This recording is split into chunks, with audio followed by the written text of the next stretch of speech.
My name is Laura Dancis. I'm a career and training counselor with the Center for Education and Training. Today we have a special presentation. There are 4 of us who are going to be facilitating. We have Dr. Ihab Dimian, who is the Edge Plus CEO and co-founder, and he'll be providing the information on everything related to becoming a pharmacist, a licensed pharmacist here in Canada. Myself and my colleague, Dr. Ruwaida El-Kubaisi, will be facilitating on the FCR loans, which is a program funded through the Center for Education and Training. It's a non-for-profit organization here in Ontario. And Dr. Bassem Touama will be presenting on the licensing to become a licensed medical doctor in Canada through the process of the MCC.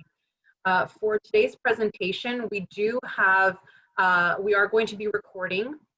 So I just wanted to remind everyone that when you enter the room, just be sure to mute yourself if you haven't already done so, and turn off your video at that time as well. So we're going to be starting right now, and our first speaker will be Ihab, followed by myself and my colleague Ruwaida. We are going to be doing questions. There's Ihab, if you want to give a wave, and Ruwaida. We are going to be doing questions and answers after that time. If you have any questions, please feel free to continuously just write them down in the chat. As soon as we get to the questions and answers, we will get to as many questions as we possibly can. We're going to be following the Q&A, the first Q&A, with the medical doctor's licensure pathway in Canada process.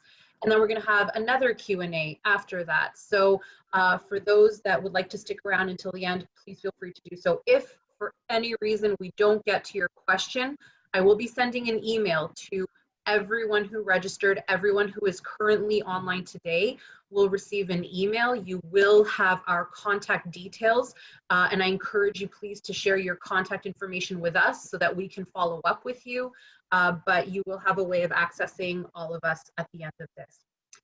So without further ado, I would like to introduce our first speaker, who's Ihab. Okay, thank you, Laura. Hello, everyone.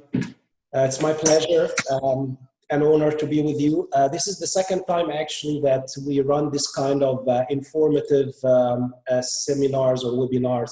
So I'm very pleased to be with Laura and the team, Ruwaida, and for sure with my partner, Bassem, to work together on giving this kind of informative webinars. I think it would be very helpful for the people who are already here in Ontario, who already came to Canada, or people who are preparing their luggages and they are coming soon, hopefully joining us in this beautiful country soon. So just to get into today, as Laura mentioned, my first part of the presentation would be on the pharmacy licensure pathway. Some people know this information, some people have no clue about it, so I will try to be quick on some of the basic info, and I will be just going in more details, especially on very important updates regarding the examining process, which is the remote proctoring, something which I think many people who are residing outside Canada, they can benefit a lot from it. So let us jump in and go into just direct to the subject. I always like to start with just before I start, so I want to introduce myself. I know that Laura mentioned. So Ihab Dimian, this is my name.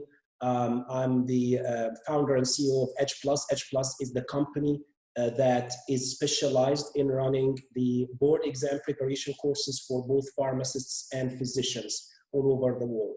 We are based here in Toronto, Ontario. We have reached to almost everywhere through the webinars, even before the COVID situation. We are mostly based on running our courses through webinars. So whether you are sitting here next to us in Toronto, or you are based in Mumbai, or wherever you are across the world, we can have the pleasure of serving you and working with you to get licensed here in Canada. So I always like to prefer to start with this slide. This is one of my favorite slides. Canada is a beautiful country. I'm not talking beautiful from in terms of nature or in terms of weather. No, for sure it's not. But in terms of quality of life, in terms of being one of the top 5 ranked countries all over the world compared to Scandinavian countries, to Switzerland, countries that we are all admire being very well developed. They offer high standard of living, and people who are living here really enjoy a lot of services that it might be difficult to find in somewhere else. So if you are in Canada, or if you are planning to come to Canada, congratulations. This is one of the very good choices you made in your life, whether you're a pharmacist or physicians. So no regret. Don't listen a lot about, oh, don't, you know, the weather is bad, the snow is falling all the year. Don't. There is no heaven on earth. So we have to get the good things of Canada and live with the normal circumstances, which is not, by the way, it's not that harsh as some people say. So welcome to Canada. Very happy to have you here. If you are here or if you are coming, it would be a pleasure to meet you and serve you. So as I mentioned, Edge Plus is the company which is doing a very unique service. Actually, it is helping pharmacists, international pharmacy grads and international medicine grads, IMGs and IPGs, to get licensed here in Canada by providing them the resources, the webinars, the preparation courses, the video library, the question banks, all what you can imagine. You can get from our company, from our courses, from our licensed instructors. And please underline licensed instructors, because you deserve to get the information from somebody who is licensed in Canada, not somebody else. And also people who are working in Canada, so they know exactly what they are telling you. So you can find this all under one roof. The good news that we added another service, which is the immigration service. This is to help people who are still outside Canada, planning to come to Canada, to do both in the same time, to start their preparation courses online and to start their immigration file in the same minute. So this is a smart way to get both finished almost in the same time. Hence, you save time and for sure you save cost. So how is Edge Plus different? I don't want to make a sales pitch. I'm just giving an overview who you are listening to. So we are different because we give the full courses for both the MD and pharmacists, not only 1 or 2 courses. So from the start to the end, we do the immigration, as I mentioned, for pharmacists and physicians, and also we do it for investors and other kind of professions. And last, even for people who are struggling with getting their English language like TOEFL or IELTS or their French equivalent, we have licensed instructors who can help them with this. So in a nutshell, it's under one roof. You can get all what you need from start to end and in a credible way. All right, so always having this in mind. I'm an international pharmacy grad. I just got graduated last year or even a few months ago. I want to start my adventure. I want to come to Canada and I want to get myself licensed here. Where to start? It's very difficult to answer this question in 25 minutes, but I'll try to just hit on some points. And then for the people who are interested more is to follow up with Laura, myself, and the team in order to get more details. So make it easy. I try to make it a little bit easy for you guys. So I just put this one slide to summarize the 6 steps that you can use to have it like a milestones, so that you can from start to end until you hopefully get your license and start working here. So the first step of which is the pharmacist gateway. So pharmacist gateway is, I always mention it, one-time usage website that you're going to use it only in the beginning of the process and you might not use it after that. It's just have one function, is to generate you an ID, which would be like your permanent ID from the start of the process until you finish the licensing process. So you have to go in this website, and I try to make it easier for you guys, is to put all the websites, that the important ones is to highlight it in yellow, as you see here on the screen, so that you can easily get the link and you can get into this website. So as I said, you're going to go to this website, you fill the application form, you generate your ID, and thank you so much. Done with this gateway. And then you go to the next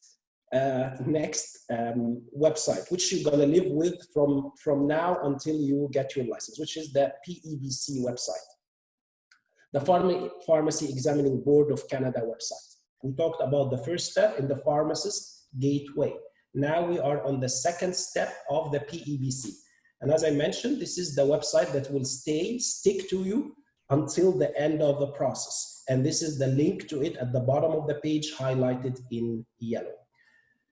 We start with the tab called Document Evaluation. And this is where you need to prove to the PEBC that you are pharmacist back home.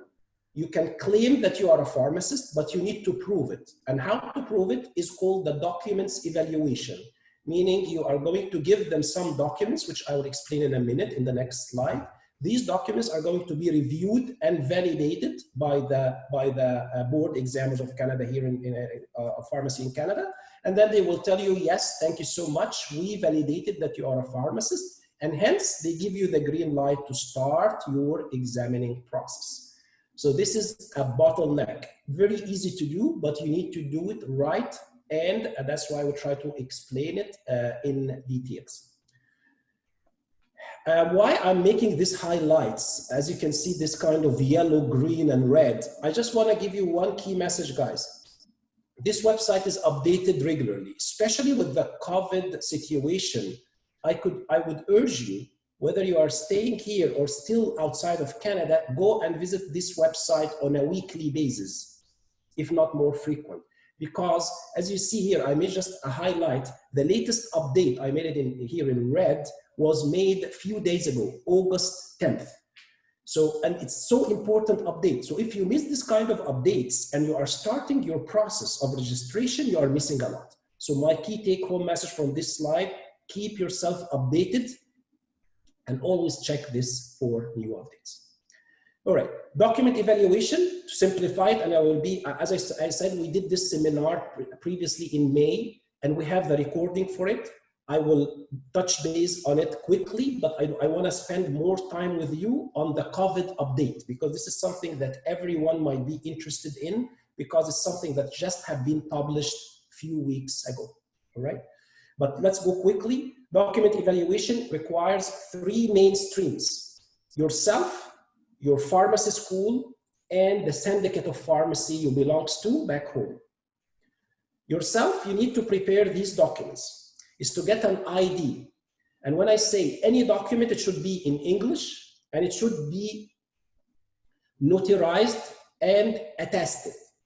So it should be either done, if you are inside Canada here in Toronto or Ontario, you can go to any notary public in order to notarize it for you, to make sure that this is in English and this is exactly a copy of the original, and that the person in front of me is EHAB.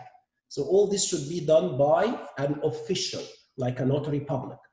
If you are still back home, you need to do this at a lawyer's office who have an English stamp in his office. And for sure, it's preferable that he speaks English, because he will read this all in English, and or to do it in the embassy in your country. Either your passport, a copy of your passport, or your birth certificate should be like your ID. Also, you need to get graduation certificate in English from your pharmacy school back home, and it should be in English.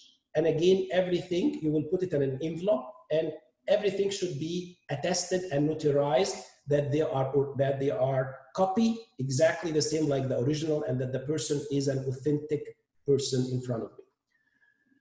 On top of that, the last form is the application form. And the application form is on the website, which I was mentioning, the PEBC website. And this application form, what you need to download, fill in with your personal data, put your pictures on it. They require 2 recent pictures, have a stamp, have them stamped, and put all of these documents in one envelope. What to do with this envelope? To be sent to the address I put also in highlighted in yellow, to the Pharmacy Examining Board of Canada, and the address as you can see. This is the first stream that you need to do it yourself as a candidate.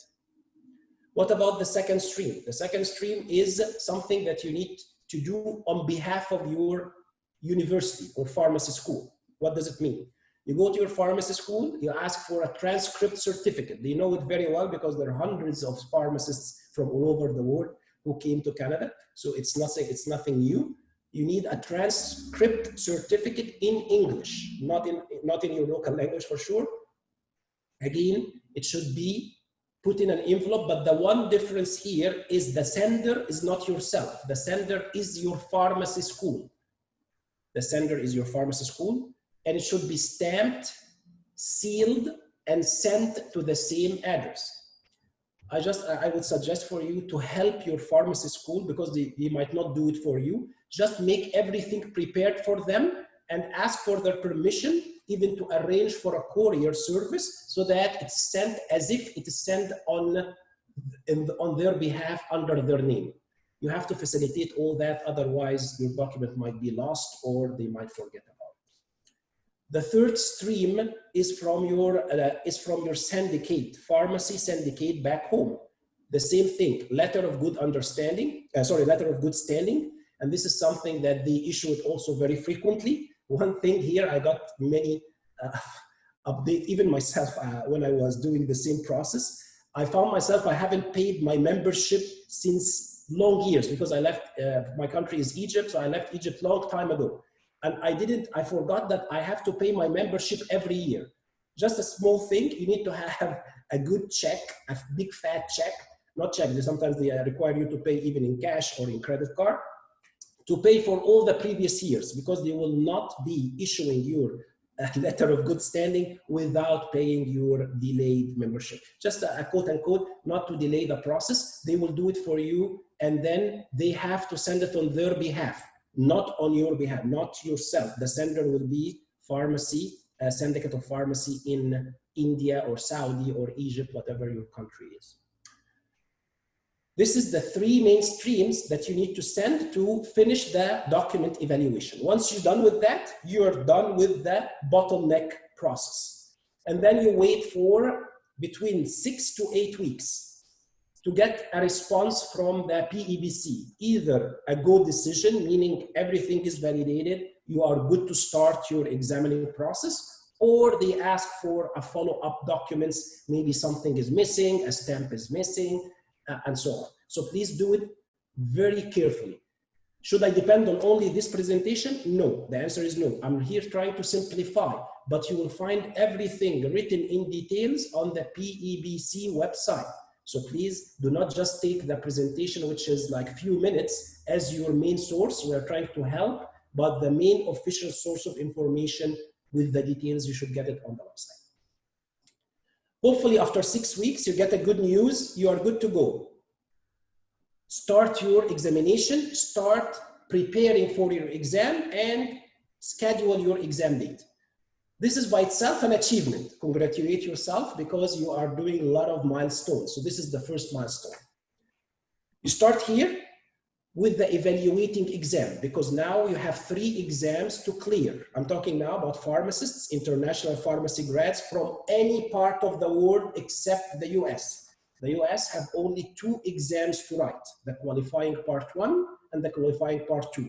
But if you are a graduate from any other part of the world, you will be required to write 3 exams. The first of which is the evaluating exams. What I'm putting here, but I will not go in details because of the scope of this presentation, is the blueprints. This blueprints is the curriculum. What I need to study. We get this email question hundreds of times in the same week. Where to study, what I need to study for the evaluating exam. It is a very tough question because people sometimes rely on their sources back home. Wrong, don't do that. Evaluating exam now became a mini qualifying exam. I'm not saying it's difficult, but it requires a lot of preparation. And it requires that you study from credible study materials, from a credible video library, question bank that is validated by licensed pharmacists here in Canada, and people who are working in the field, not people who are working in other country. They have no clue about the regulations in Canada.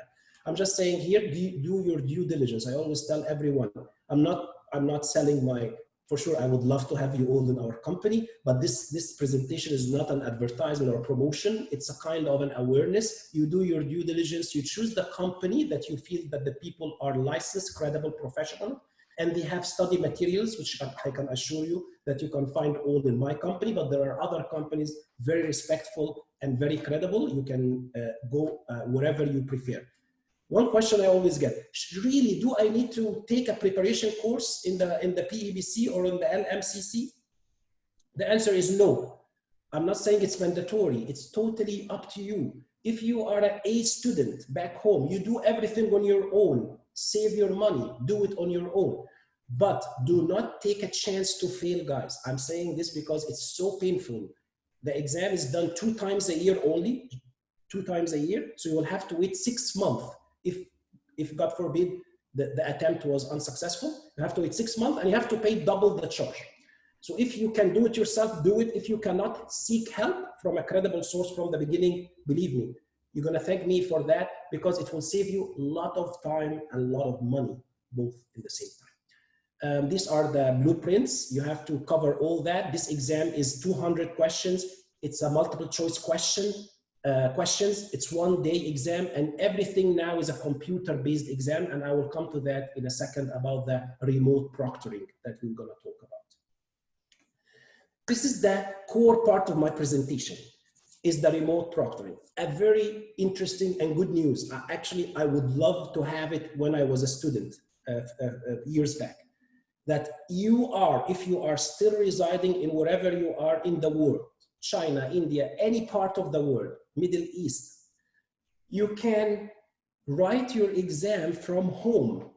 You don't have to go in the hassle of getting a visa, spending money on the ticket, airplane ticket, spending money in accommodation, leaving back your family and leaving behind your work to go for 2-3 weeks or even 1 week to do the exam. No, you can do all that at the convenience of your home, back home.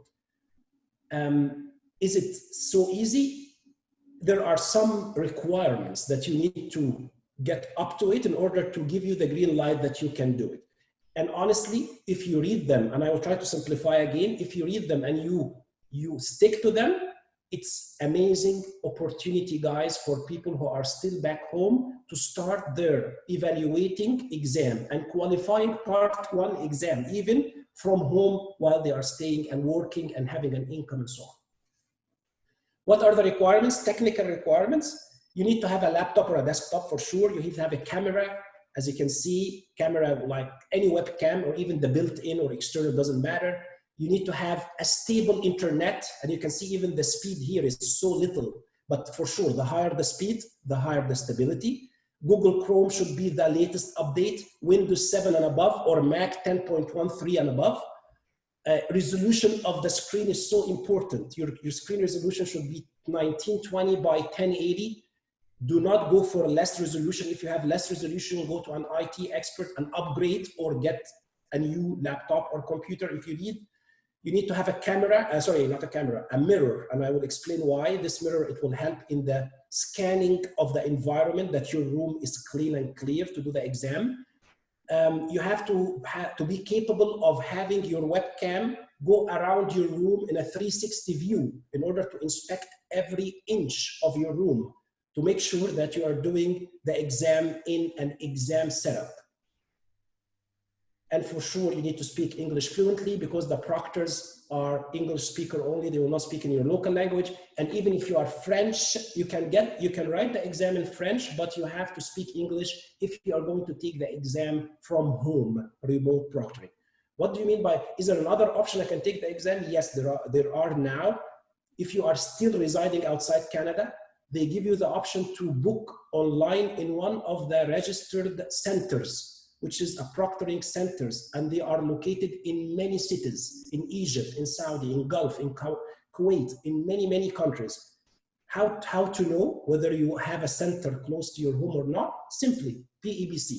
You know, when you got stuck in something, the magic answer, go check your PEBC. Every single thing I'm saying here is from an official source. I'm not making up this information, okay? Moving to the second question, requirement, internet connection. We mentioned that you have to have a stable internet. Good speed, shouldn't be the high speed. And I would prefer, if you can, have an Ethernet better than a Wi-Fi. This will help a lot to reduce the interruption during the exam. They ask you to close all other programs. You cannot just have your exam on your PC, on your screen, and you have a YouTube running. It's forbidden, totally. There is nothing but the exam. The exam will take command of your computer and you will have no other windows or tabs opened, correct? This is for your own security and for sure, to be fair with all students, you know, there should be complete transparency and fairness in exams. So I hope you understand. I hope you collaborate as well. They are asking you, even the people in your home, not to be streaming any YouTube or Facebook or any kind of Netflix or so forth. So they have very strict requirements, and please do not go around them, because if any kind of a requirement is not fulfilled, your exam will be unfortunately terminated. You don't want to do that. You don't want to take this route. You don't want to be stressed more than we are all stressed during the exam. Make it easy for yourself, have a smile in your face, do it smoothly, and believe me, the results is usually good if you follow the rules. It's telling you, if you have more than 3 cuts, you see the 3+, if you have more than 3 interruptions during the exam, unfortunately, the exam will be terminated, because they cannot withstand somebody who is not having a stable internet. Every few minutes, they have a cut. Every few minutes, they have a problem. So they will ask you kindly to disconnect. If your disconnect is more than 30 minutes and you cannot solve the problem, also the exam will be terminated. This is very strict rules, guys. Please follow it and read more on the internet. I got this question very much often. How to make sure that my system is qualified to run this exam from home if I cannot run it from a center qualified? By the way, if you can run it from a center and you prefer to do it under a more regulated environment, go ahead. But the problem with centers is that they have long queue time. You might not have a slot to run your exam in the date that you would require. And because of the COVID-19 also, they have a lot of distancing issues. So you have, they are taking half of the number of students that they can accommodate. That's why they are giving you the option to test from home. Going back to my question, how to test my system? Very easy. They have a link on your on the PEBC website asking you to test it, to make sure that you are qualified to take the exam from remote proctoring. As you can see, I did this test even before our webinar, and it's correct. So when you get this kind of check mark, run 100%, meaning that congratulations, your camera is qualified, your internet speed is qualified, your microphone is qualified, everything, you are ready to get the exam. Full stop. What about my room, test area? The test area should be very, as you can see, rarely we find in even in anybody's room, a room is as neat as that. They require your room to be very clean and very visible. What do I mean by visible? There is no frames on the wall. There is no drawers. There is nothing hidden under the table. There is not a single bag or something hidden. There is not even a pencil or a pen and a paper. Can you imagine? And I will get to what you can have on the table and what you cannot. You see this room? This is the room that they want. Completely visible, transparent, nothing is hidden. Anything that it has a suspicion in it, if they feel suspicious, the exam will be held and might be terminated. Even they ask you to put a do not enter. You tell me why? Because you are doing this exam from home. So if for example, you have a little kid or a little brother or a sibling, and they were running and they got into the exam, if it's seen by the remote proctor, they're gonna terminate the exam. Really? Yes. I have an incidence of a pet, you know, a pet, a cat or a dog, that they entered by mistake into the room, the exam was terminated. Can you imagine to what extent? Take it serious, guys. It's so easy to follow the rules and to have a headache-free experience. Just, I hope you can follow and do it properly.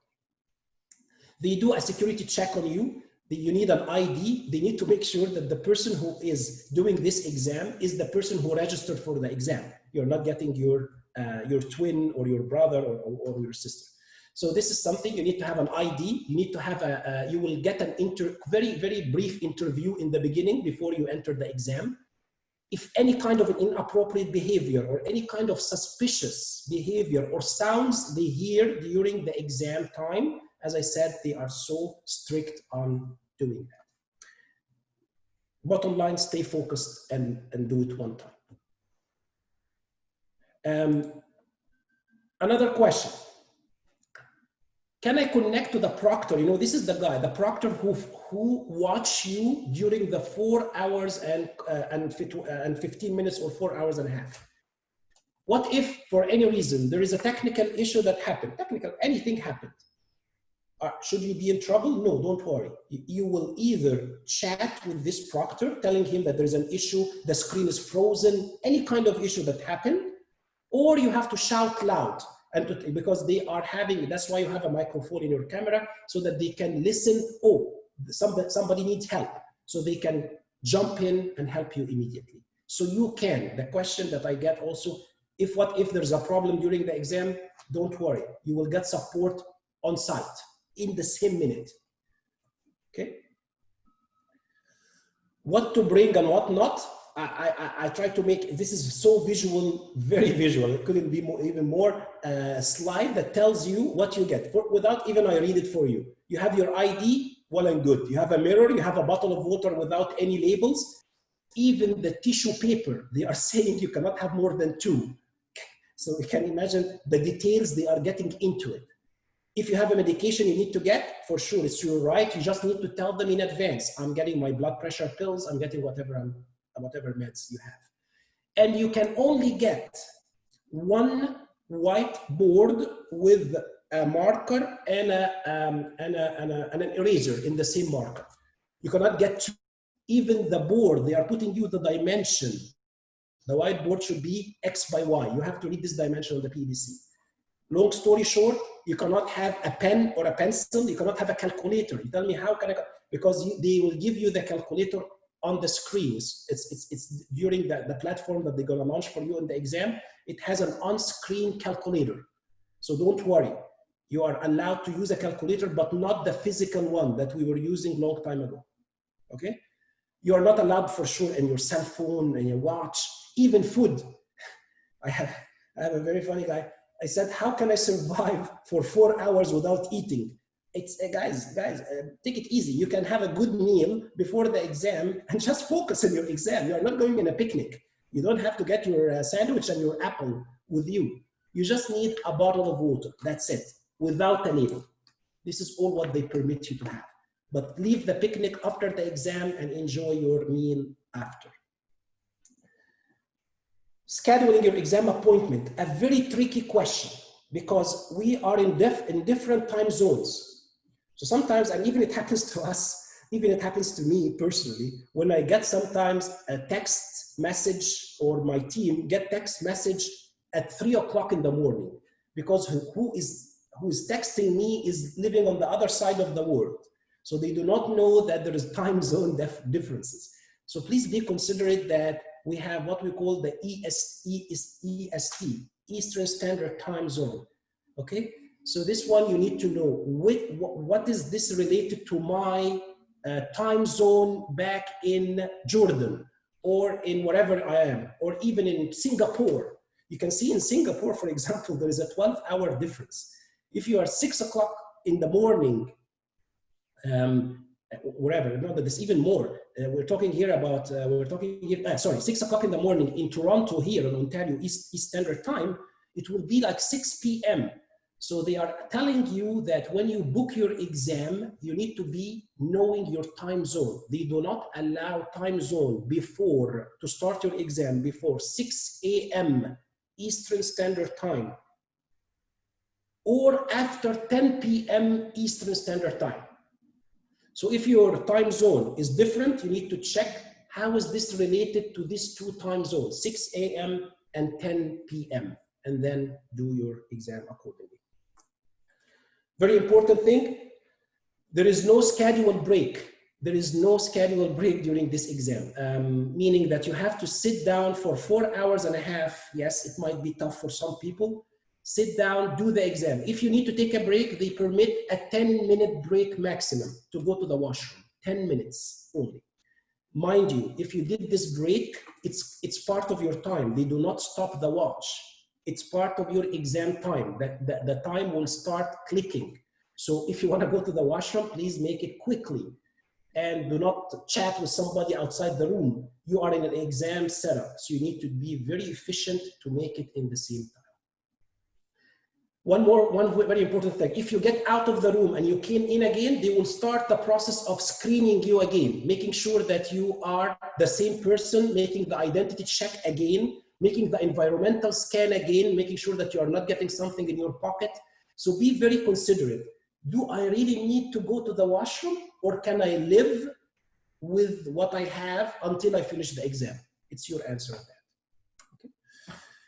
This is in a nutshell. I know that I'm trying to go so quick because it's a very recent thing I wanted to share with you, because many people are having many questions about the proctoring, remote proctoring. How can I do the exam? What do I need? So I hope I was just covering that.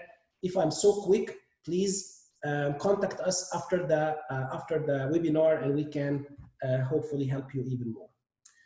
Now the exam, I said both the evaluating, remember we have 3 exams. We have evaluating, we have qualifying part 1, which is the MCQ, and we have a qualifying part 2, which is the OSCE. Evaluating and qualifying part 1, good news. You can run it with remote proctoring or with a center even outside Canada. The only exam that you need to be here physically in Canada is the OSCE. And this is the final, the last one. So don't worry about OSCE now, just finish your evaluating and your MCQ part 1. And again, as we said, everything we do it online. The preparation course, you do it online. The webinars, we do it online. The video live, everything. You don't need to be here, guys. Forget about in class now. Even with the current circumstances and with the social distancing, everything you can do it online, including the exam itself. The only thing, the only last exam, you have to be physically here. And this is a different story. I will not be going in details about it. Just one thing I want to say in the MCQ, again, it's only, it's 1 day, not 2 days like before. People who wrote this exam a few years ago, it was 2 days, now it's 1 day. Computer-based, it's 200 questions, 150 of which are marked and 50 are pre-tests. For sure you don't know what are the pre-tests. So it's just randomly, it's randomly blend. The thing that you have only 4 multiple choice, not 5 like in the evaluating. So they are making it very focused, and for sure it's not pass and fail like the first exam. The first exam you have to mark 60 and above, 60% and above. Here, the pass and fail is different. It depends on your performance compared to the different other performance of the group and compared to other standards that they are put. It's a very complicated formula. You don't even need to worry about it. I always tell my students, just focus on yourself, focus on the best of you. If you say, I'm gonna benchmark myself and I'm gonna exceed the best of me, without even knowing whom you are comparing to, you're gonna do it. I can assure you. So just focus on yourself, do your preparation properly, study from updated materials. As I mentioned, I'm putting this like for the 4th time, because study materials might get you in a different way. And unfortunately, it was a struggle for many students who came to us because they were studying from a very outdated study materials. And I just want you to avoid this kind of pitfalls. After that, hopefully you did sorry, I didn't talk about OSCE. OSCE in one word, it's not a written exam. Yeah, many people know OSCE, and you know that it's one of the tough exams for some people. It's based more on communication, on your presentation, on your style, on your interview, personality, character, interviewing skills, you can name it. Soft skills are the main drivers for OSCE. They want to make sure that academically, you should be tested very well during, or scientifically, in the qualifying part 1 and in the evaluating. Now it's time for me as a board, I'm talking from their perspective, to make sure that you can talk, express yourself, that you can deal with the patients, that you can give what we call utmost patient care. All these skills, this is one of my favorite courses, because this is the course that even I run it myself. I have a team for sure, and we are all working together. But this course is again another course that it needs to be differently coached. It's not only studying, it's part of practicing, and it has a lot of skills that you need to acquire before you write this exam. 13 stations, one of them is a pre-test, 2 of them or 3 are non-interactive. There are a lot of details again on the website, but when it comes to that stage, for sure we can talk. But after you finish the OSCE exam, hopefully, and I'm talking about first attempt, guys, do not give a chance to repeat an exam. It's a very painful process. I hope you don't go through it. One time you finished all, you are done with the board exams. And now you are getting into the easy stuff remaining, like your English exam, you know, the TOEFL or the IELTS, like your jurisprudence exam in order to get your law exam, whether you're going to practice in Ontario or in Vancouver or whatever province you're going to choose. All these stuff are so minor stuff. Just finish your board exams properly from the first attempt. Everything else will be done so smoothly for you. I'm finishing. I know that I took a little bit more than of my time. The IELTS is, you have to get a band of 7 overall. Some people are struggling with their IELTS. Seek help if you can do it on your own or do it on your own properly. For sure, every different provinces have different requirements, and the PEBC might be different from the LMCC, which Basim will touch base on it. This slide is important. I got it from the PEBC, is the exam dates, and a very important column on the right is the deadline dates. Be careful, guys. There is a difference between the exam date and between the time which you need to submit your documents. By the way, for each exam, you have to tell them that you want to write this exam, and you have to send them an application signed. You know, the process of the document evaluating, you're going to repeat a minor process for every exam.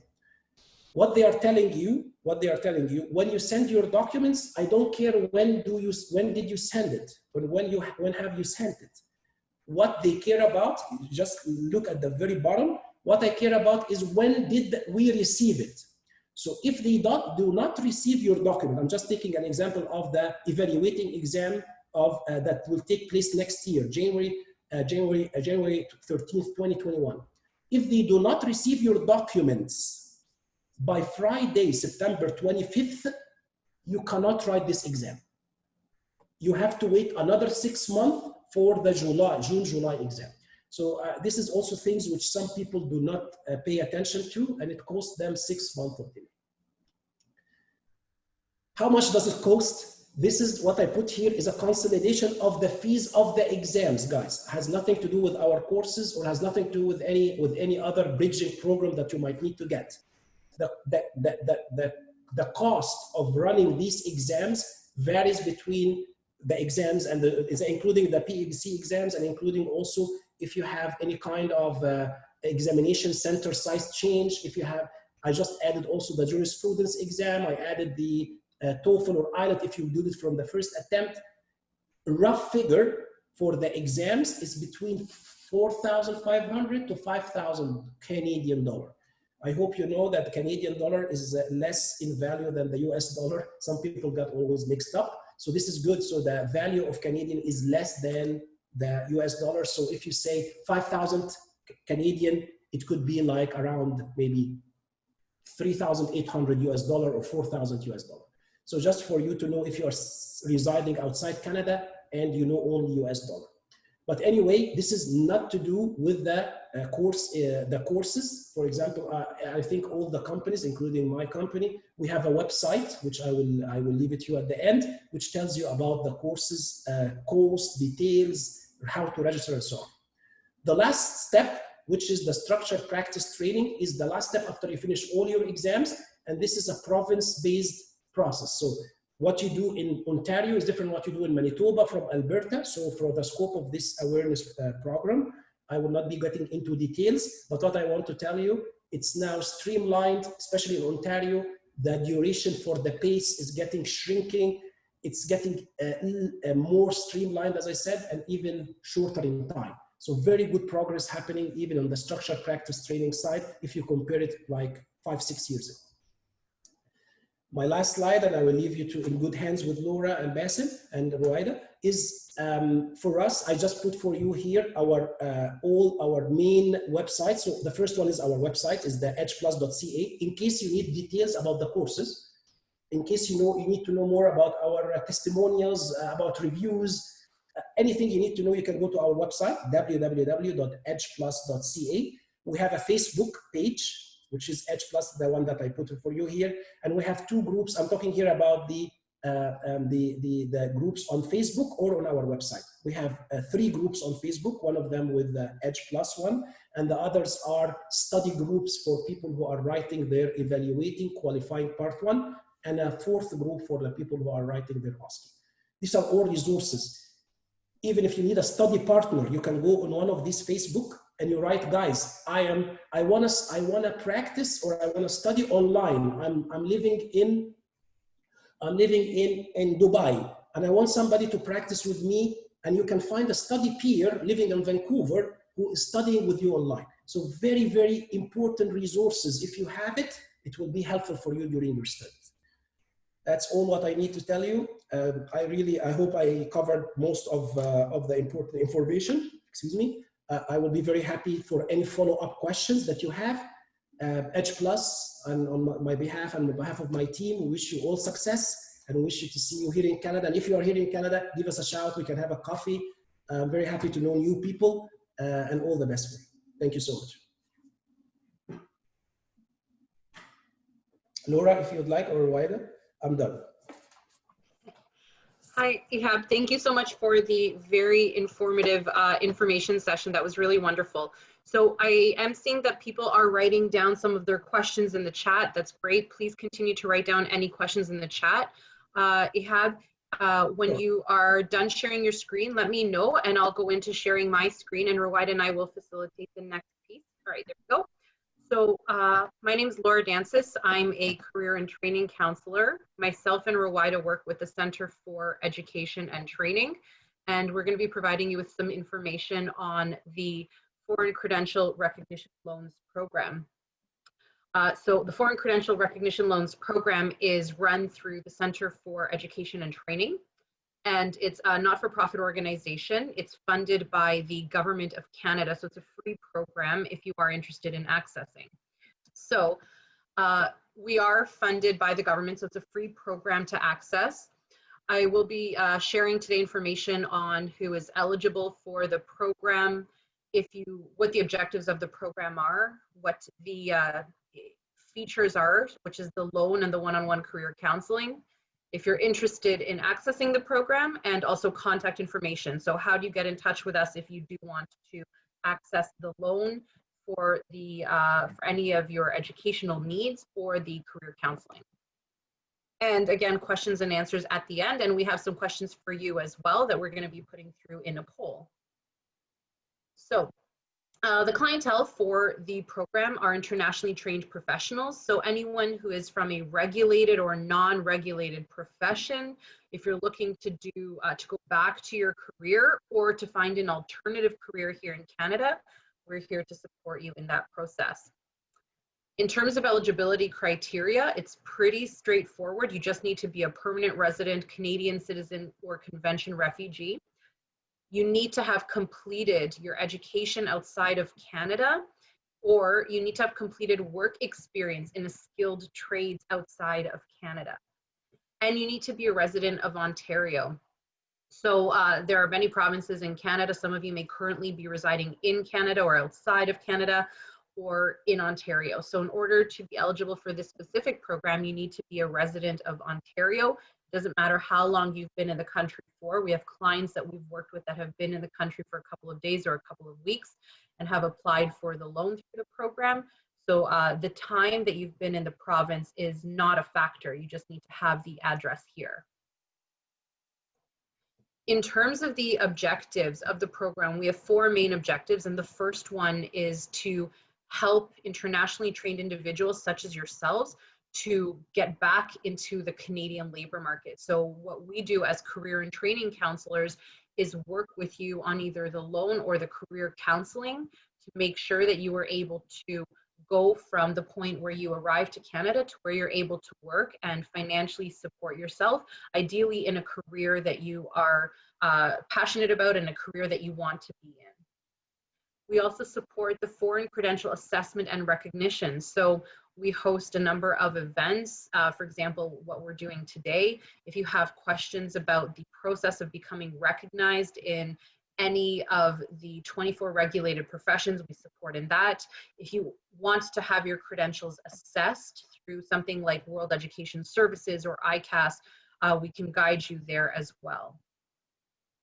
We do have a loan, which Rowida will be speaking to shortly, and we make sure that you are eligible for the loan and that you're able to repay that loan over time. It's a loan, it's not a grant, so it's very different and it does need to be repaid. So we make sure that you are able to make those payments. It doesn't create an extra stress for you in any financial way. And last but not least, we do one-on-one career counseling. So we have different areas of career counseling we support in, and I will be sharing those details a little bit later on. We make sure that you know how to look for a job in Canada, that you feel confident to apply, and that you're able to find the jobs and get the jobs that you want to be getting here with our support.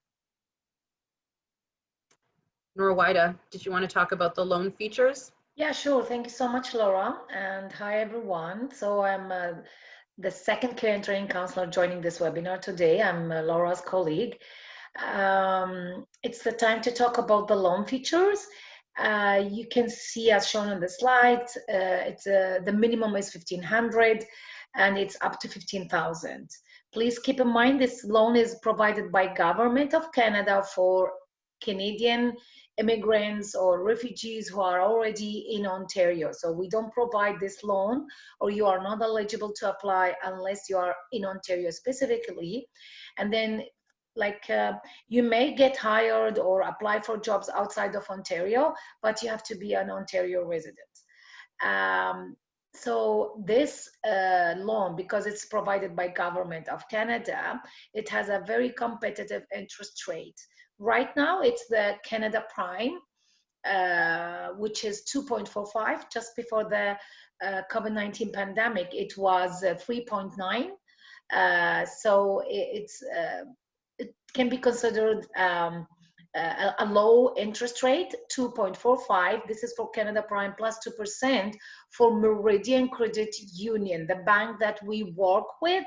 And this is where you will get your money from, where you will deposit basically the loan amount. So in total, it's going to be 4.45 to be scheduled over 1 to 4 years. It depends on your case, how much you're applying for, your needs and preferences. However, you have the option to ask to schedule the repayments over 4 years. And when I say repayments, it's a loan. It's not OSCE. For those who are familiar with OSCE, it's not a grant, it's not a bursary, it's a loan.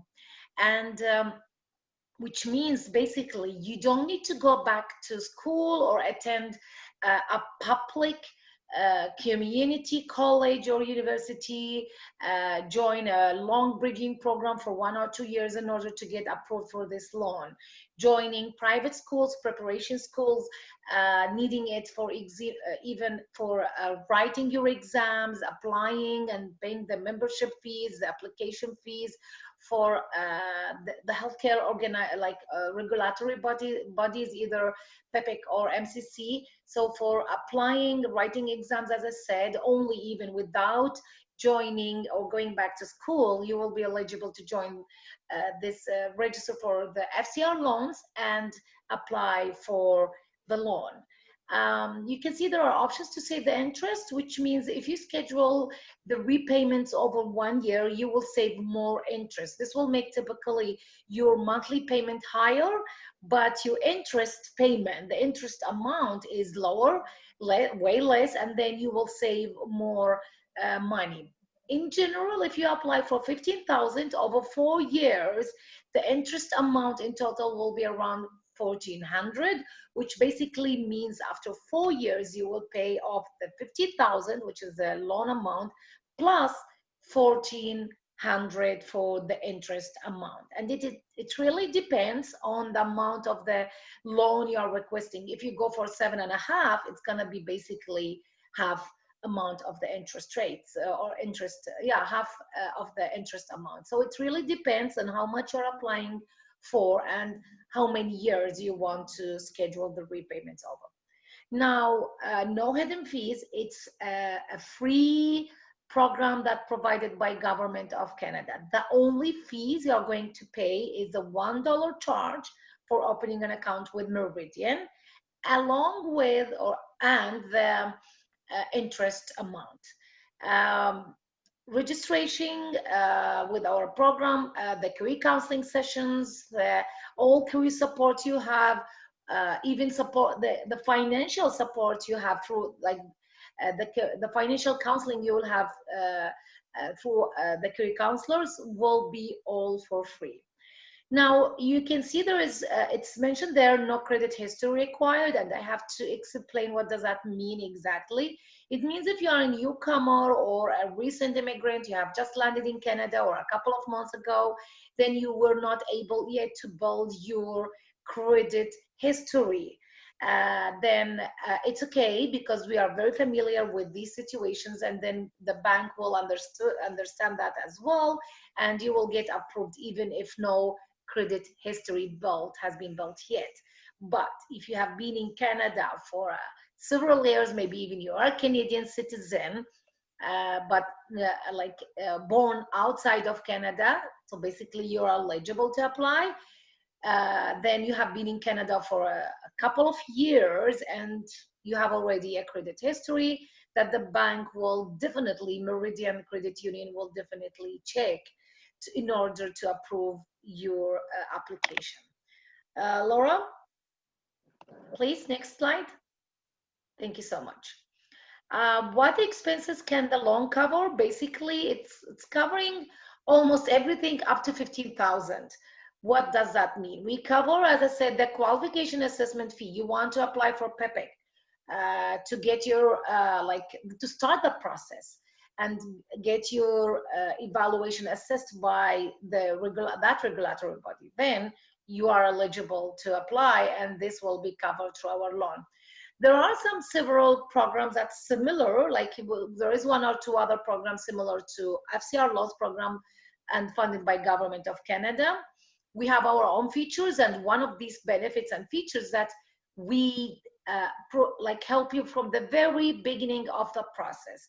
So we do cover the application fees, and we don't need you to be admitted and have been accepted by that regulatory body in order to apply for the loan. The membership fees, the books and course materials, programs, as I said, either long or even preparation courses, private courses. I had a webinar that delivered last month with a center that helped clients, participants, individuals in general to pass IELTS exam. So, or enhance their English language proficiency level. So we cover this as well. It's not limited as long as it's related to learning expenses. The travel expenses and living expenses, it's covered also under this program. However, it should be related to your learning expenses or learning goals. I have some individuals calling me and say, oh, I need a car to travel to the school. Can I buy a car using this loan? No way. It's to cover learning expenses, and some, like a portion of that money can cover your traveling either by car or by bus, sometimes even airline tickets, just to travel to another province maybe and write the exams and come back to Ontario. Living expenses would include renting expenses, mortgage expenses. However, it cannot by any way exceed $15,000, because those who are familiar with mortgages or renting in Ontario, they know it's not less than maybe $1,500 per month. And then like how many months? It's gonna be covering maybe basically 2-3 months along with your learning expenses. In total, you're eligible to apply for 15,000 to cover all of these needs. Yes, Laura, please. Yeah, do you want Laura to talk about the career counseling sessions? Yeah, I think I'll jump into the career counseling. Perfect. Thank you. So many of you may already obviously know what it is that you want to do. Some of you might require support because when you do arrive to Canada, if you're not currently here, or if you're already residing in Ontario, you do know that sometimes finding work isn't as easy as it might appear. You are licensed outside of Canada and you might have a number of years of experience working in your field. But when you come from Canada, a lot of the times you're going to find that you're starting from the very beginning. And right now with COVID-19 and in general, the job search market, depending on what it is you're looking to do, if you're looking for temporary work before you move forward with your licensing, it can be very overwhelming. So as the career and training counselors in this program, we work with you on a number of things to help you and support you through this process so that you fully understand how to look for work. We help you in finding work related to your field. We are not job developers, so we don't have employers ready to hire that we connect you with, but we do have relationships. Our organization is a large organization with a very robust database that has employers, and we do have job counselors and career counselors and other programs that we can connect with for that. We help with credential evaluation support if you need to develop an action plan. So if you are arriving in Canada and you have an idea of what you want to do, or you have no idea of what you want to find, you just need to find work, something, what they call survival jobs, so that you can do your exams and financially support yourself, or maybe something even mid-level. We help you develop a realistic action plan of how long that will take in order to find that job and what steps you need to do. So we don't find it for you. We work with you in finding this. We have clients that have really fantastic success stories, and those clients are the ones who put in a lot of work themselves. The more work you put in, the more that we are able to support you in this process.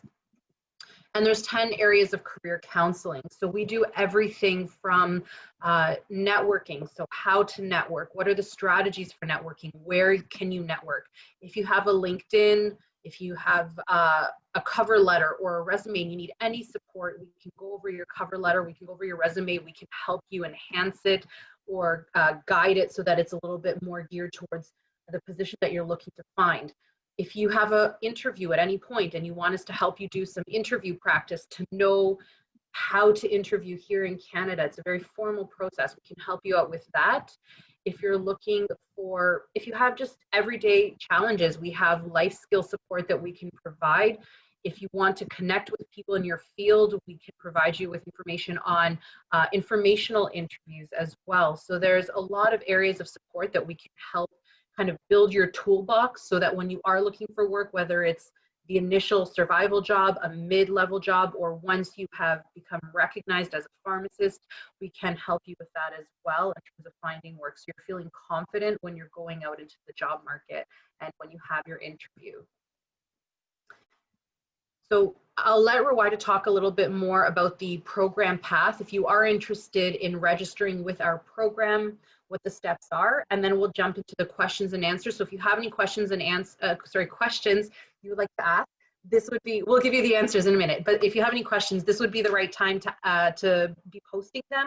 We will go through the questions with the time that we have, and then we'll, like I said, we'll be putting forth a poll for you. We also have some questions for everyone who's currently still on the call.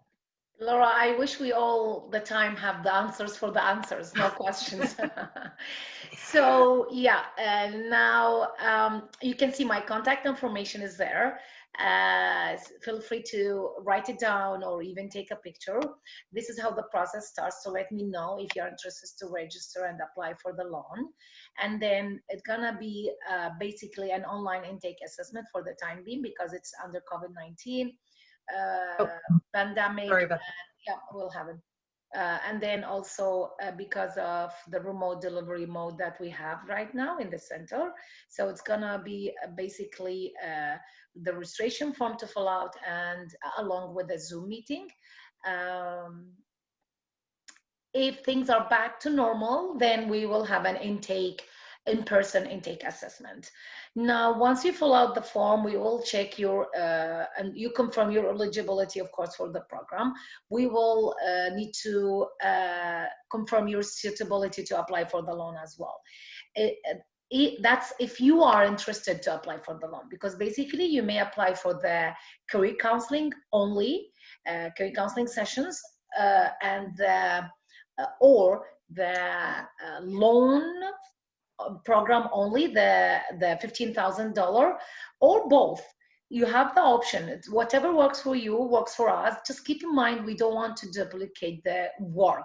So if you have already an employment counselor or a job developer who started already working and helping you writing your resume, cover letter, LinkedIn profile, maybe we will not definitely duplicate the work. I may help you with, or the career counselor may help you with the career map, with tailoring your resume to the job title, to healthcare industry, but we will not do whatever the employment counselor or the job developer has or have already done. If you are interested to apply for the loan, then there are 2 other forms to fill out and to submit and to confirm your suitability and submit the loan to Meridian. If you get approved, or even if not, like, we will follow up with you after every 3-6 months.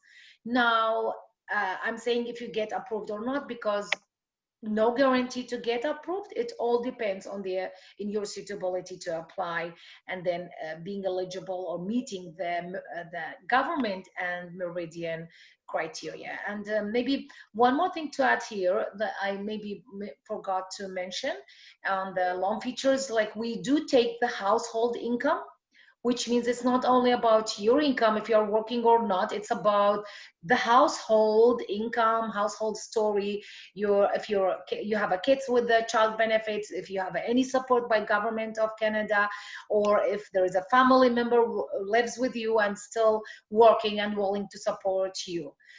No cosign, because this program, in this program, the government of Canada co-signing with you, but in any case, we need to confirm that you will be able to start the repayments and fulfill the the bank standards.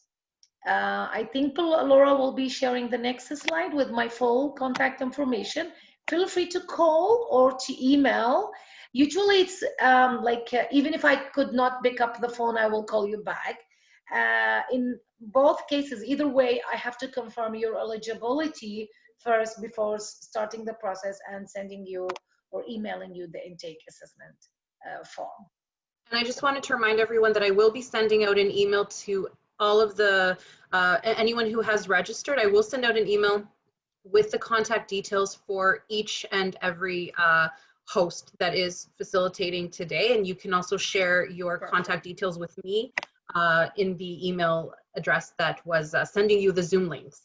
So we're going to jump in. I'm going to stop sharing my screen at this point. We're going to jump into the question period. So some of these questions might be for Ihab and some of them might be for Rawaida or myself. So I'll just get going with the questions. And Ihab, would you like to join us on video, and then we can all share the information depending on who's relevant. So the first question is actually for you. I believe you were speaking about the process, and there was a question about whiteboard and marker. What about eraser and clear the board? Yeah, that's a good question. All right, I like this question. It means that the person who's asking is really paying attention, whether he or she. I mentioned that the whiteboard has they allow for a marker, and at the very end of the marker there are some markers that comes with an eraser. We want the marker with eraser to that extent. And if you couldn't find that marker, use the marker, and they allow you 2 tissue paper to erase it. That's all what they allow. No eraser, no pencil, no paper. Okay. I'm going to ask one more question, and then we're going to do our poll, and then we'll continue with a couple more questions. Does that sound okay? Mm-hmm. Okay. Are there any centers across the Middle East to take the exam? in if I cannot control the setting at home? Sure. Yeah, I said that. Yeah, also. There are actually, I was very positively impressed when I went into the website. Again, when I find myself I don't have the answer, my magic, I just want to repeat it again, my magic word is go to the website of PEBC, because they have even this information telling you if you are located in Egypt. I'll just get an example. You have a center in Cairo and another center in Alexandria. So these are two big cities in Egypt. I know them very well because I live there. If you are living in Saudi, they're telling you Riyadh, where can you find it? So these fine details, yes. So the answer, the good news, in almost every country, I don't want to say in across the Middle East region, but in almost every big country, you will find either one or two centers that you can run the exam. The only drawback of this, I mentioned it, is the long queue time. So sometimes you want to do your exam in a certain date, you will find it fully booked. And the reason is half of the capacity of these centers are working right now because of the situation. So that's the only drawback. But if for sure there are centers and they allow to do the exam online. And this is also for the physicians. I'm sure Dr. Bassem will touch base on that, and for the pharmacists. Thank you. So as promised, we do have a poll that we're going to be launching. It's questions, it's voluntary, but it would be very helpful for us to know what your thoughts are and what your circumstances are right now, especially since we can then follow up with you or provide you with more guidance after that. So going back to the questions, we had, what if I'm attending the exam? Can I use the manual calculator? Sorry, can you repeat the question? Sure. If I'm attending the exam, can I use the manual calculator? They are now allowing only for the on-screen calculators, whether you are doing it from home or from the center. Things might change, you know, like they always put updates, but what I've read, and specifically from the home part, which I'm 100% sure because I just checked it for somebody else who was asking this, you cannot use the physical calculator. You have to use the on screen, and they send you not your own screen. It's within the platform that they're gonna launch it for the exam. They have certain tabs, including the on screen calculator, and also there is another thing which is the scratch pads. Some people do not like to write on this whiteboard, so they allow you to use a scratch pad also online to take notes or so. So they are now turning to be a more technology-based rather than physical kind of paper and pen and so on. Okay, thank you. So the next question was, do you provide career counseling outside of Ontario? What are the fees you charge? So for our specific program, the FCR Loans program, it is only for residents of Ontario. If you are not currently residing in Canada and you want to find out more information, there are lots of pre-arrival services that can guide you towards government-funded programs. So similar, there are career counseling, career guidance programs throughout Canada that are funded either by the federal government or the provincial government. If you're living in Canada at the moment, you can access employment services or find newcomer information centers. If you're outside of Canada, you are not yet eligible, but you can look at pre-arrival services, and then once you arrive, they can give you some information on that. Which is the official PB website from which I can get updates? That was one of the questions asked. This is for me, or? Yes. What is the official website you said? Which is the official PEBC website from where I can get updates? It's exactly, it's www.pebc.ca, as simple as that. Okay, perfect. Someone's asking, they just said sorry? No, I'm saying even if you got confused, if you Google and say PEBC, the first thing that will pop up, because of the too many searches that is done on it, you will find the Canadian Pharmacy Exams of Canada, and you can so you can get it either way, from Google, or you type it on the URL at the top of the page. Perfect. Okay, and the last question we have is, I have my credentials from WES. In chemistry, what kind of steps should I follow in order to be a pharmacist? Thank you. That was from one of our participants. The WES thing is something different than the PEBC validation. So I don't want people to mix up. So if you are going to apply for your PEBC examinations, you need to follow the PEBC regulations on their website. Maybe there are some common things. I don't want to just say something I'm not 100% sure of. Maybe there might be some common papers on the WES that is common in the PEBC, but I would really, if I'm in your position, I would follow what the PEBC require you to do, because it might be different than the WES validation. Right. So if you've had your credentials assessed by WES, you've had them assessed, but you can't practice as a pharmacist until you fully challenge your license, or if you decide to go back to school and do the whole process. Yeah, absolutely. Yeah. Sorry, if her question is regarding just the equivalency with the WES would allow me to practice in Canada as a pharmacist, for sure not. It was more what steps should they take. So the step is either to challenge through the regulatory body, as your presentation had mentioned, or school. Yeah, I just wanted to add, because I have been through the process before as an immigrant myself. Like when you get your credentials evaluated and assessed by WES, basically if you have a bachelor degree from outside of Canada, or just like me, I have a PhD degree, it's equivalent to the PhD assessed by WES, and it's equivalent to a Canadian PhD, for example, by even University of Toronto. However, if I want to work in a healthcare professional, like I'm a biochemist, or if I want to work in a lab, I need to recognize not my PhD degree. I need to assess my bachelor degree, basically, because that's how their recognition usually goes. Sometimes they do take master and PhD, but basically, like they go through, they have their evaluation or assessment that's separate totally from WES. And being a PhD or bachelor degree holder equivalent to a bachelor degree in Canada, that doesn't mean you are able to practice a regulated occupation in Canada, like for example, pharmacy, or doctors, or even lawyer, nurses, elementary teacher in Ontario, specifically trades. You need to write exams and fulfill the requirements to recognize. And that's why we call it recognition process through the regulatory body for PEBC LMCC. Or because I can see another question. I'm not sure if you are seeing it. Do you see it, Hunayfa? Laura, Hunayfa question?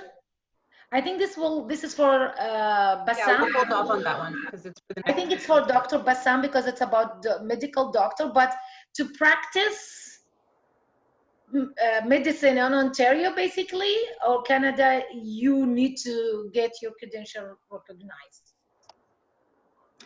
All right. So on that note, I think we'll introduce our next guest speaker, because we are doing a little bit, we're running a little bit behind on time.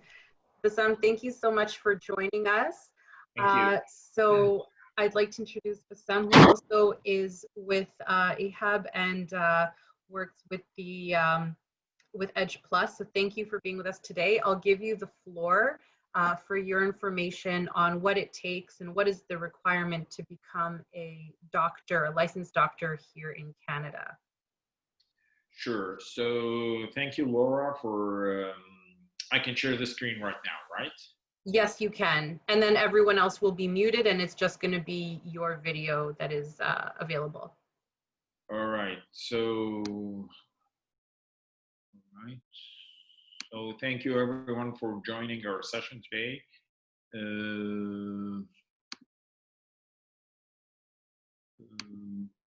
I cannot share the screen yet, so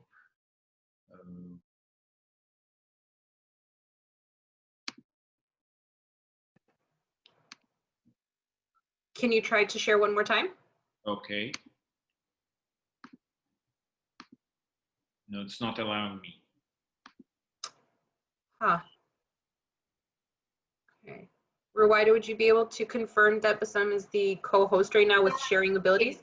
He is, because it's not giving me even the option to make him a co-host. But I disconnected and I will make him a co-host again, okay? Okay, perfect. Good.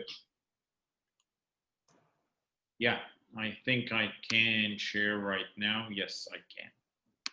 All right. So can everyone see the screen? We can see your screen, yes. All right. Okay, so thank you everyone for joining us today. And my name is Bassem Touima. I am the, as most of you are, I am an international medical graduate by education and by training. I have also passed through all the exams of the LMCC. So I already did the MCC EE, the evaluating exam. I did the qualifying exam part 1. I did the qualifying exam part 2, and the NAC OSCE. I did all the exams. So I'm glad and happy to walk you through the process of doing the exams and pursuing your dream of becoming a doctor here in Canada and pursuing your licensure. So without further ado, I'm going to start my presentation. My name is Bassem Touima, as mentioned, and I am the LMCC and the ECFMG licensing exams program director at Edge+. So you want to become a licensed physician in Canada. Canada is the land of opportunities. Yes, you have the right to do that. You have the right to dream of becoming a licensed physician in Canada. We all do. The point is you have to know how to do it. So the methodology or the know-how, this is what makes a difference. This is what differentiates between one service provider and other. And we'll proudly say that at Edge+, we know the way of doing that. So Edge+ is, as mentioned by Dr. Ihab, it's like it is the success hub for all healthcare professionals who are dreaming of pursuing their career here in Canada, whether as a pharmacist or as an MD. We provide a range of a lot of online and in-class preparation courses because of the COVID-19 situation, as everyone knows. So the in-class we cannot do it for the time being, but online we proudly say that we do a lot of online webinars and sessions for everyone across the world, and we help a lot of with regards to my part, we help a lot of international medical graduates, whether they're fresh graduates or they have been graduated for some time, or even for practicing doctors. We help a lot of them to pursue their dream of becoming a doctor here in Canada and to have the license, to go through the licensing process. One of the steps, of course, to become a licensed physician here in Canada is to pass the exams. So we help you with that, as well as all the other services that you may need as a doctor to practice here in Canada, including immigrating here to Canada. And I've seen, like, one of the questions which I have seen in the Q&A is, do I have to be an immigrant to Canada in order to become a physician here or to take the residency? So the simple answer is no. You don't have to you don't have to immigrate to Canada. You can finish all the exams and then apply for the residency here in Canada, and you can get the residency spot. You will have to work out what's known as a work permit, and then you do the residency here. But the point is, if you're here in Canada and you're working as in residency, why not become an immigrant, right? So this is the key thing. If you're working here as a resident in a medical program, become an immigrant, become a resident, then after that, take your citizenship. So anyways, the pathways of success for you as an international medical student and an international medical graduate. What are your pathways? How do you pursue your dream of becoming a licensed physician here in Canada? We have one of two pathways. either you take the residency pathway or the practice-ready assessment pathway. And I'm going to explain the difference between both. We'll start first with the practice-ready assessment pathway. So the practice-ready assessment pathway is tailored and targeted more towards practicing physicians. So physicians who have graduated for some time, they have the experience, they have the knowledge, they have been working for some time, 5 years, 10 years, 15 years. So here in Canada, as all of you know, there are provinces which are in need of service, medical service. There are remote areas in some provinces that are in need of medical services. So these provinces, they facilitate and they facilitate the pathway for international medical graduates. They adopt this pathway, which is called the practice-ready assessment pathway. They invite you as an international medical graduate who has the knowledge and experience to apply for this pathway. They tell you that if you have the experience, at least 2 years experience, and you're practicing in your home country, why not to apply for this pathway, okay? So this is the first term and condition, that you should be an experienced physician with at least 2 years of experience. You should check the provincial college website to know, because again, this pathway, not all the provinces adapt this pathway, not all the provinces open the door for this pathway. Only the provinces that are in need will open the door for this pathway. So each year, you should check the website of the Provincial College of Physicians and Surgeons and check whether this pathway is open for submitting the application or not. Again, it's done on a year-to-year basis, and it is, as mentioned, in certain provinces, like Manitoba, like Alberta, like Saskatchewan, like Prince Edward Island, like Nova Scotia. Ontario, for example, they don't have the practice-ready assessment pathway. They don't they don't want it because for Ontario they prefer the other pathway, which is the residency pathway. British Columbia, some areas of British Columbia, they will open the door for the practice-ready assessment pathway. Other areas in British Columbia will not allow for that, and so on. So again, you have to check the websites of the provincial colleges of physicians and surgeons.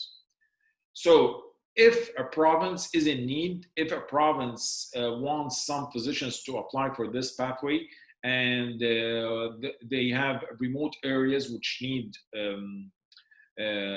like they need doctors to come and practice there, they open the door, they invite you to submit your application, so you have to submit your application.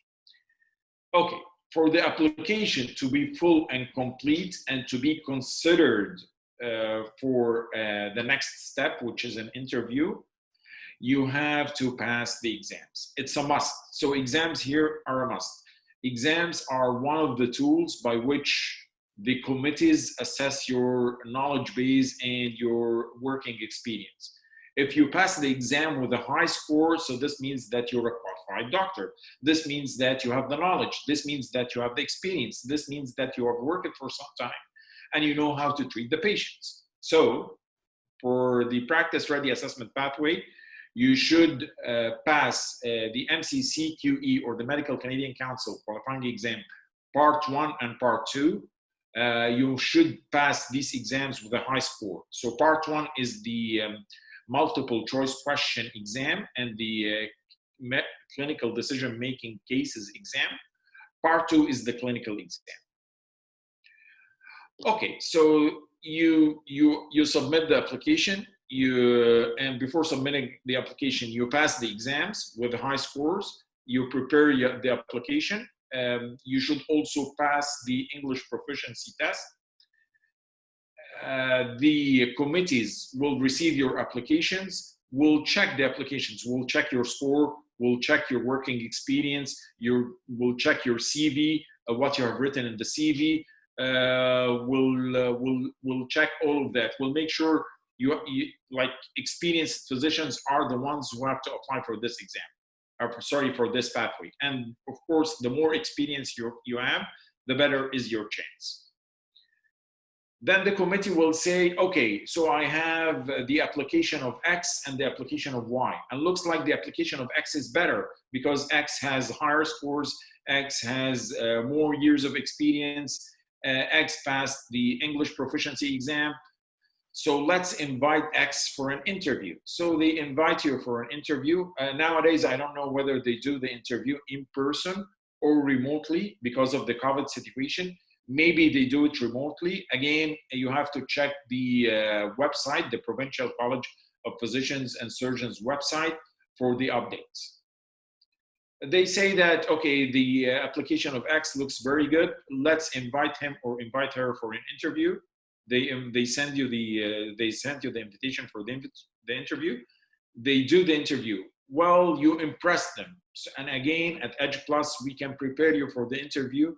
We have the professionals who can help you with that. They invite you for the interview. You do the interview. Bingo, you're done. You passed the interview. You did great. The next step is you will be supervised so you will enter in the practice ready assessment pathway. You will be supervised for 3 to 9 months. So actually, the practice ready assessment, from its name, it's assessment. So they assess you if you're ready to be practice ready, independent or not. So they supervise you for 3 to 9 months, and at the end of this practice ready assessment period, the supervisor will write a report, and this report will say, well, X is a great physician, X did very well during the period of supervision. Well, X, as he wrote in the CV, or she wrote in the CV, that he or she has experience in this or that, they were right. I hold them true of what they said. So I nominate them to take the license. Okay. Or the supervisor will say, oh, no, X is not that qualified. X is not that good. So my report does not recommend X to take the licensure. At the end of the supervision period, let's say that X did very well. So you take the licensure, but just before taking the licensure, you have to pass one final exam, which is the Royal College exam. And then once you do the Royal College exam, you pass it, then you take the full licensure.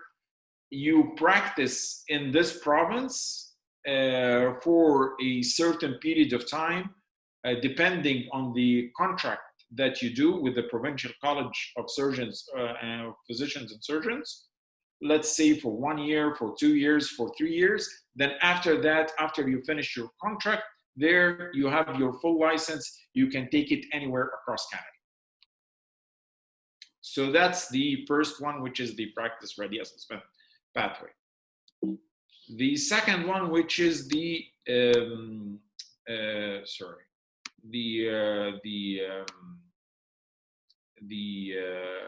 okay, so what do you do for the the second one, is the residency pathway. I'm here at the residency pathway. So for the residency pathway, as all of you know, residency means residency. So it's a period of training, right? So if it is a period of training, it doesn't mean that you have to be a practicing physician. It doesn't mean that you have to be an experienced physician. It's training. So as all of us did our training, if all of us will pass through a residency.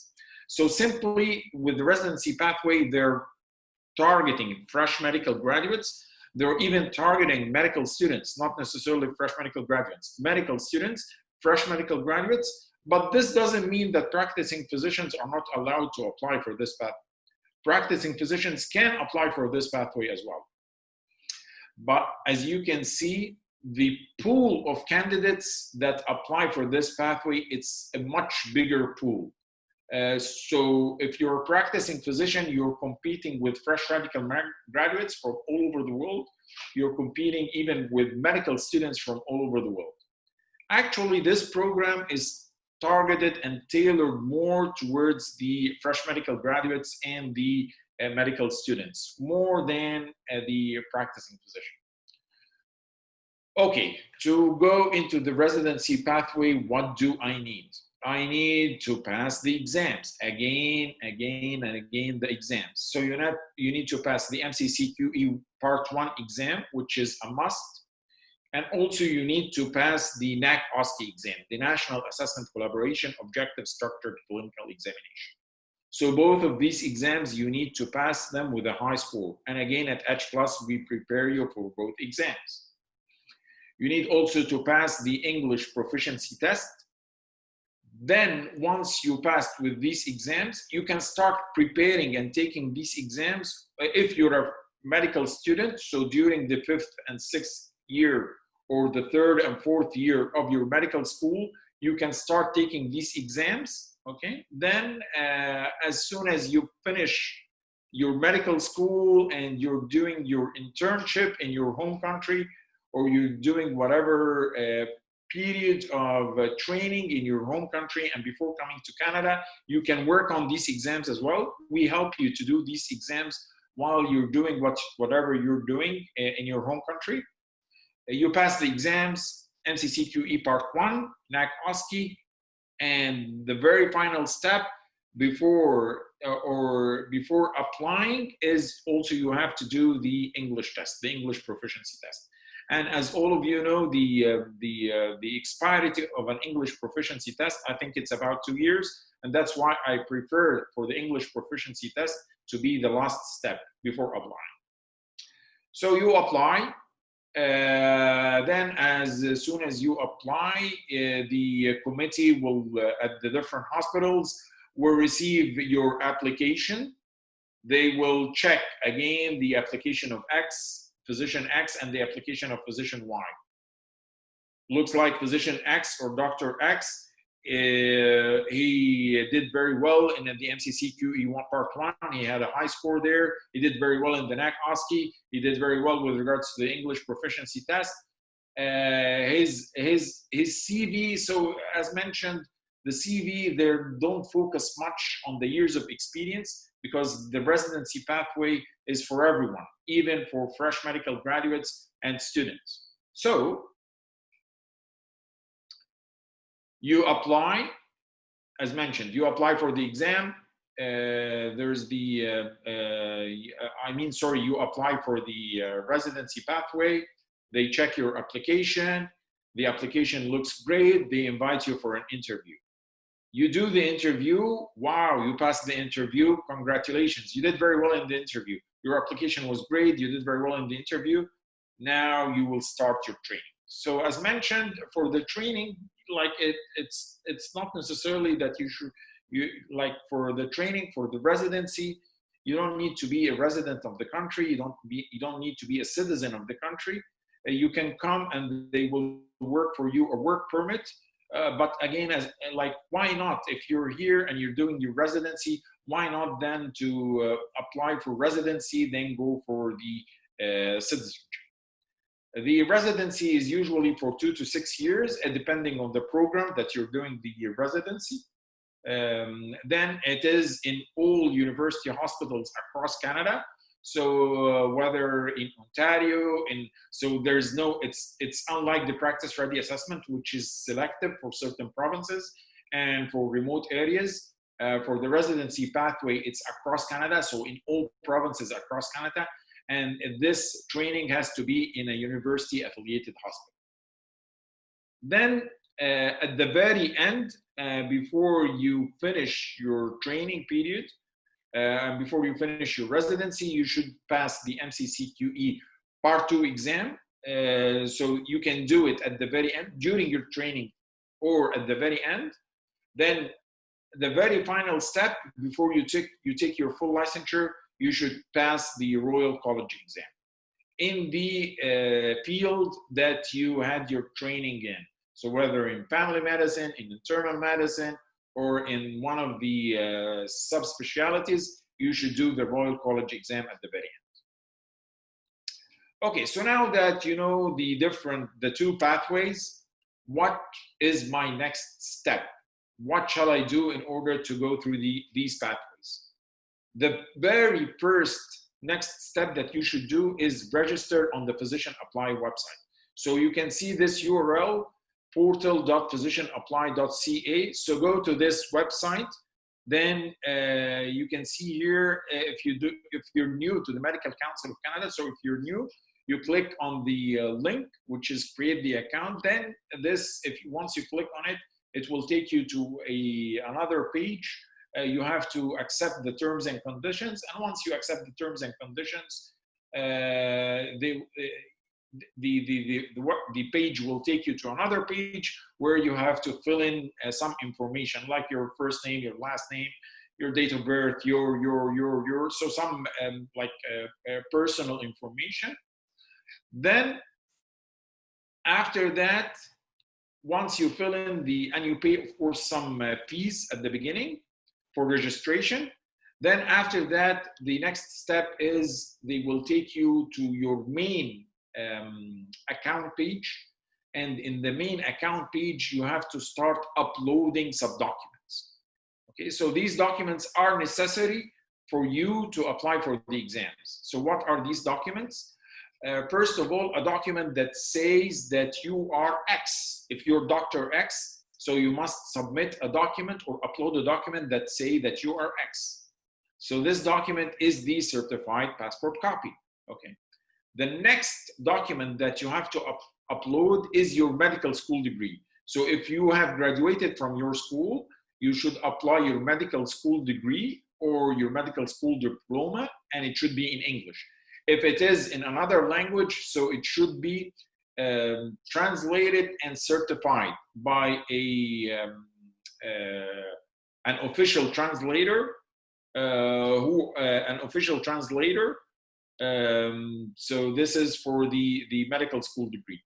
Again, you should check with the embassy, the Canadian embassy in your home country, because they have a list of official translators. If you're a medical school, so instead of uploading the medical school degree, you should upload what's known, if you're a medical student, instead of uploading the medical school degree, you should upload a student attestation form. So this form, you take it from your medical school. It should be in English. If it's not in English, again, you do the same. You translate it to English at an official translator, then upload it. So that's it. This is what you need. These are the basic requirements that you need in order to apply for the exam. Then you fill in an application form. So once you do all of that, the account page will take you to what's known as the fees. So you go to pay for the fees for the exam that you want to apply. Now, there are other documents which you need to upload, but later on. They're not needed for the exam right now. They're not needed for the MCC QE1. They're not needed for your MAC OSCE exam. They're not needed for your MCC QE Part 2 exam, but they are needed for later, okay? So they're not, you're not in a hurry to upload them right now. You can upload them later on. So these documents that you need to apply later on are your medical school transcript certificate, also your license or registration in your home country, if there is a certificate of an internship, if there is a specialty certificate, and finally, if there is a postgraduate training certificate that you have. So you should also upload these other additional documents. Okay, so you've applied for the exams. Great, congratulations. You've started preparing yourself for the exam at H+. Congratulations, you made the smart choice. Now you passed the exams. You did amazing. You did you passed the exams with great scores. Now the next step, if you want to apply for residency, you have to go to this website. It's called the CARMIS website, or the Canadian Resident Matching Service website. So you can see here this page at the CARMS website. Before completing your registration, they ask you if you have an account already with CARMS or not. So if you're not, and this is new for you, so you click on the no, and once you click on the no, again, it will take you to another page where you have to create your account. You fill in your information, your personal information, and so on. You link this page, the Canadian Resident Matching Service, to your physician apply account so that they will be able to get your scores and everything.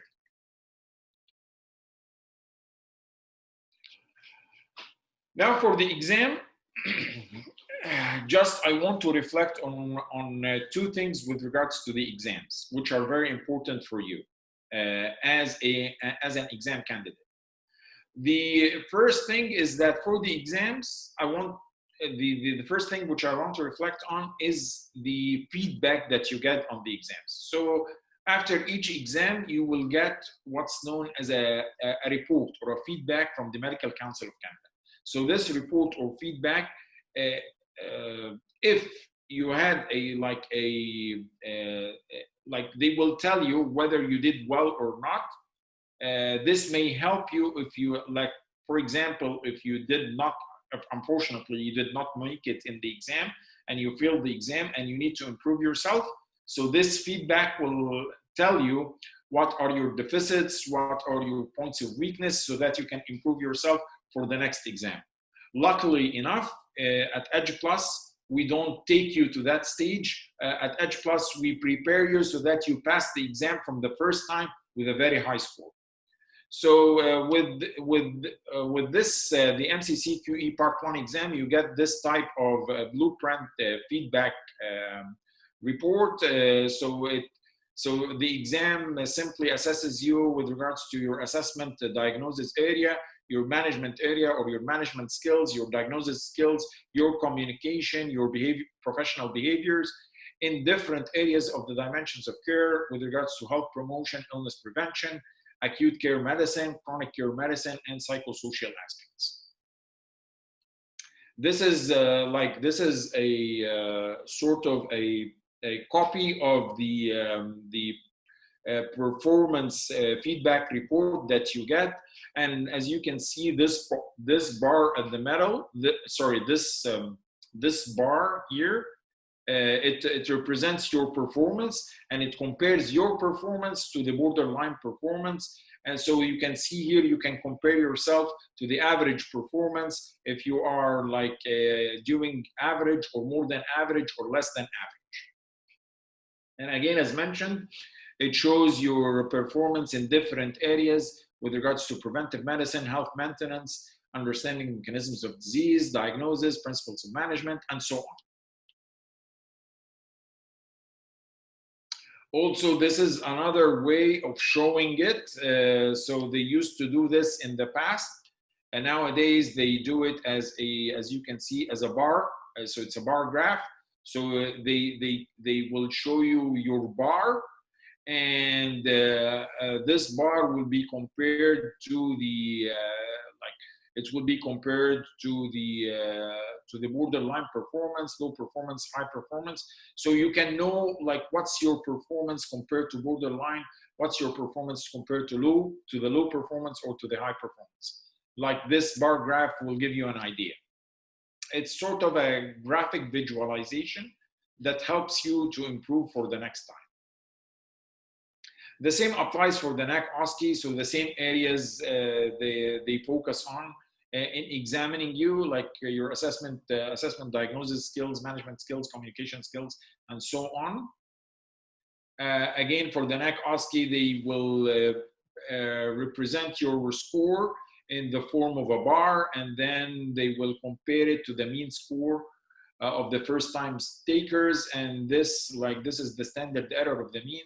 So of your performance, so it tells you like what's your performance compared to the mean score of the first time takers. So again, you will, by this you can improve yourself for the next time if you didn't do well. And for the NAC OSCE, just to give you a heads up, the NAC OSCE, you can repeat the NAC OSCE exam. So if your score is low at the first time, you can repeat it and you can improve yourself so that your score can be better the next time.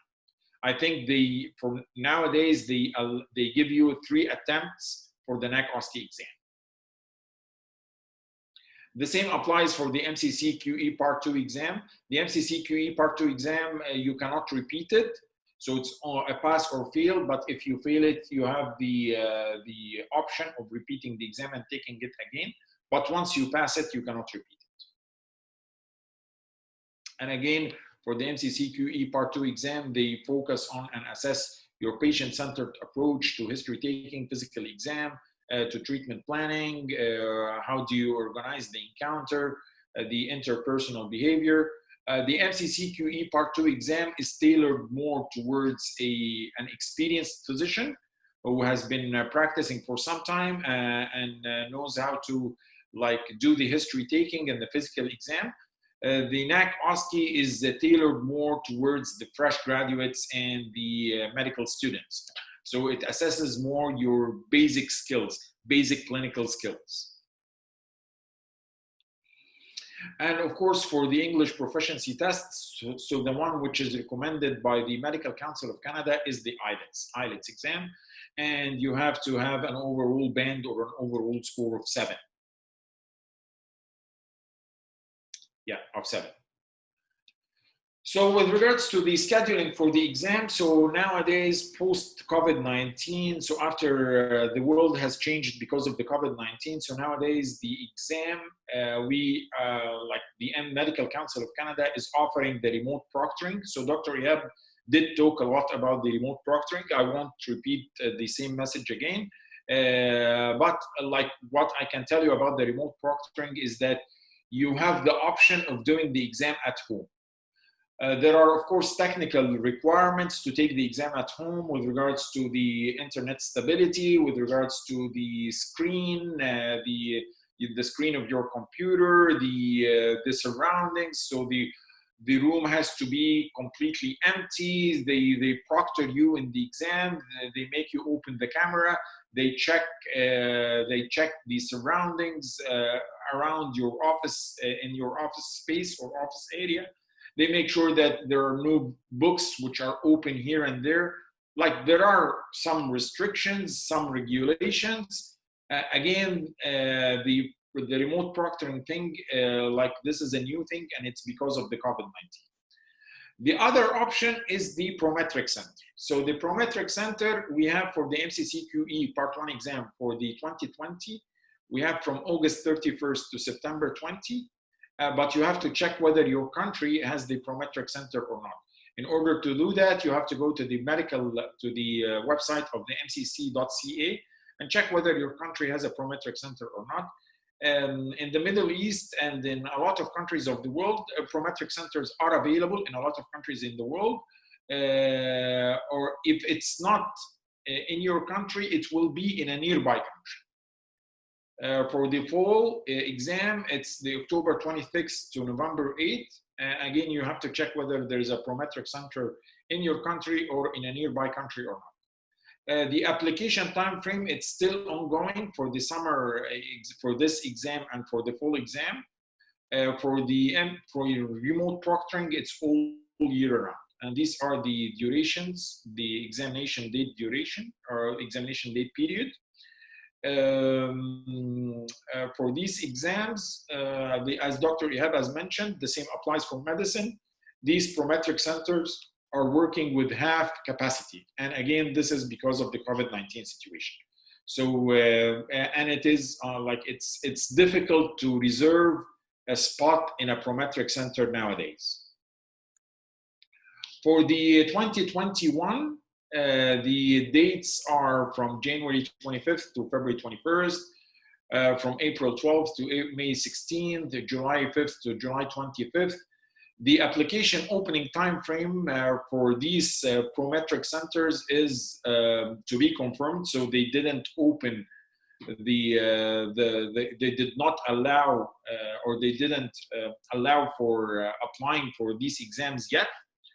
But with regards to remote proctoring, again, it's all year round, and you can go to the website of the remote proctoring, and you can schedule for that. The remote proctoring, it's you can schedule for the exam, and it's available all year round.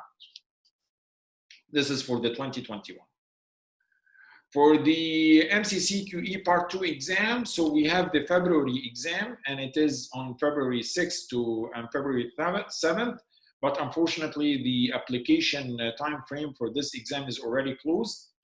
There is the May exam, and this is to be confirmed. So whether the examination date is to be confirmed and the application opening time frame is to be confirmed. Again, always and forever, check the website of the Medical Council of Canada. This process is very dynamic, by the way, so you have to check the websites of the Medical Council of Canada to get all the updates. For the NAC OSCE exam, we have the March exam, which is March 6th, and the opening time frame for the application for this exam is to be confirmed. So thank you everyone for your attendance, and I'll leave I will let Laura open the door for the Q&A session. Hi, thank you. That was really wonderful. So we have a few questions that have been proposed during the information session. So first, I guess we're going to run the second poll, similar to what we did the first time, and that's our questions that we're posing to you. We'll give it about a minute, and if you could just try to respond as quickly as possible to the questions here. This gives us an idea of who our participants are today, and then we'll get to the questions.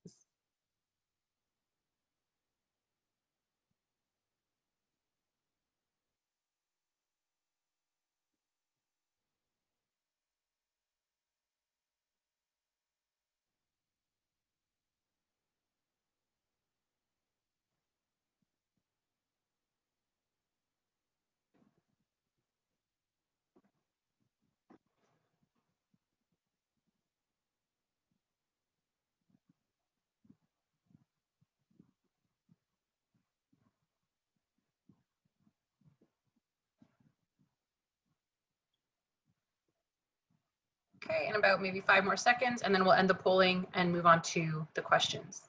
Sure. Okay, perfect. So the first question is jurisprudence meaning what? Kindly explain.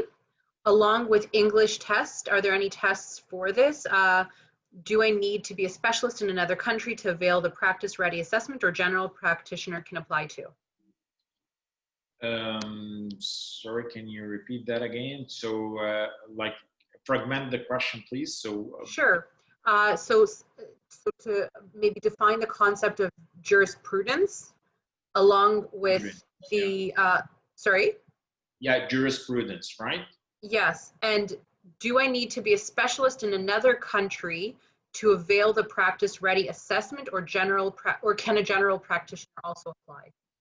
So a general practitioner can also apply, not necessarily a specialist, but a general practitioner will apply for the practice ready assessment, the family medicine.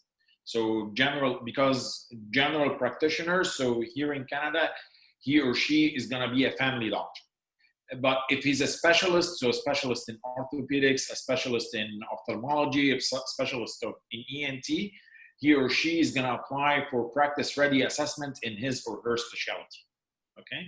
The key point is with regards to the practice ready assessment is that he or she must be an experienced physician. So at least 2 years of experience, not training, not residency, but 2 years of actual work experience. This is mandatory. Of course, the more or the more years of experience you have as an applicant, the better is your chance. The other part of the question is what? Do I need to be a specialist? No, so, okay, no, you're a specialist for what? For the... it doesn't say. Do I need to be a specialist in another country? Or can a general practitioner apply as well? No, a general practitioner can apply, but will apply for the family medicine. Okay. The point is you should have an experience at least 2 years, work experience. Okay. The next question is, it's kind of, I'll just read it as it is. as English proficiency test, is IELTS academic allowed? Yes, IELTS, the IELTS exam, the IELTS academic. Oh. No, I think the IELTS that has to be done, it is the, I think it is the IELTS, the professional. It's not the, it's the, yes, the other one. Yeah, sorry, if I can answer, it's the, yeah, for the board exams, they require the academic, not the general IELTS.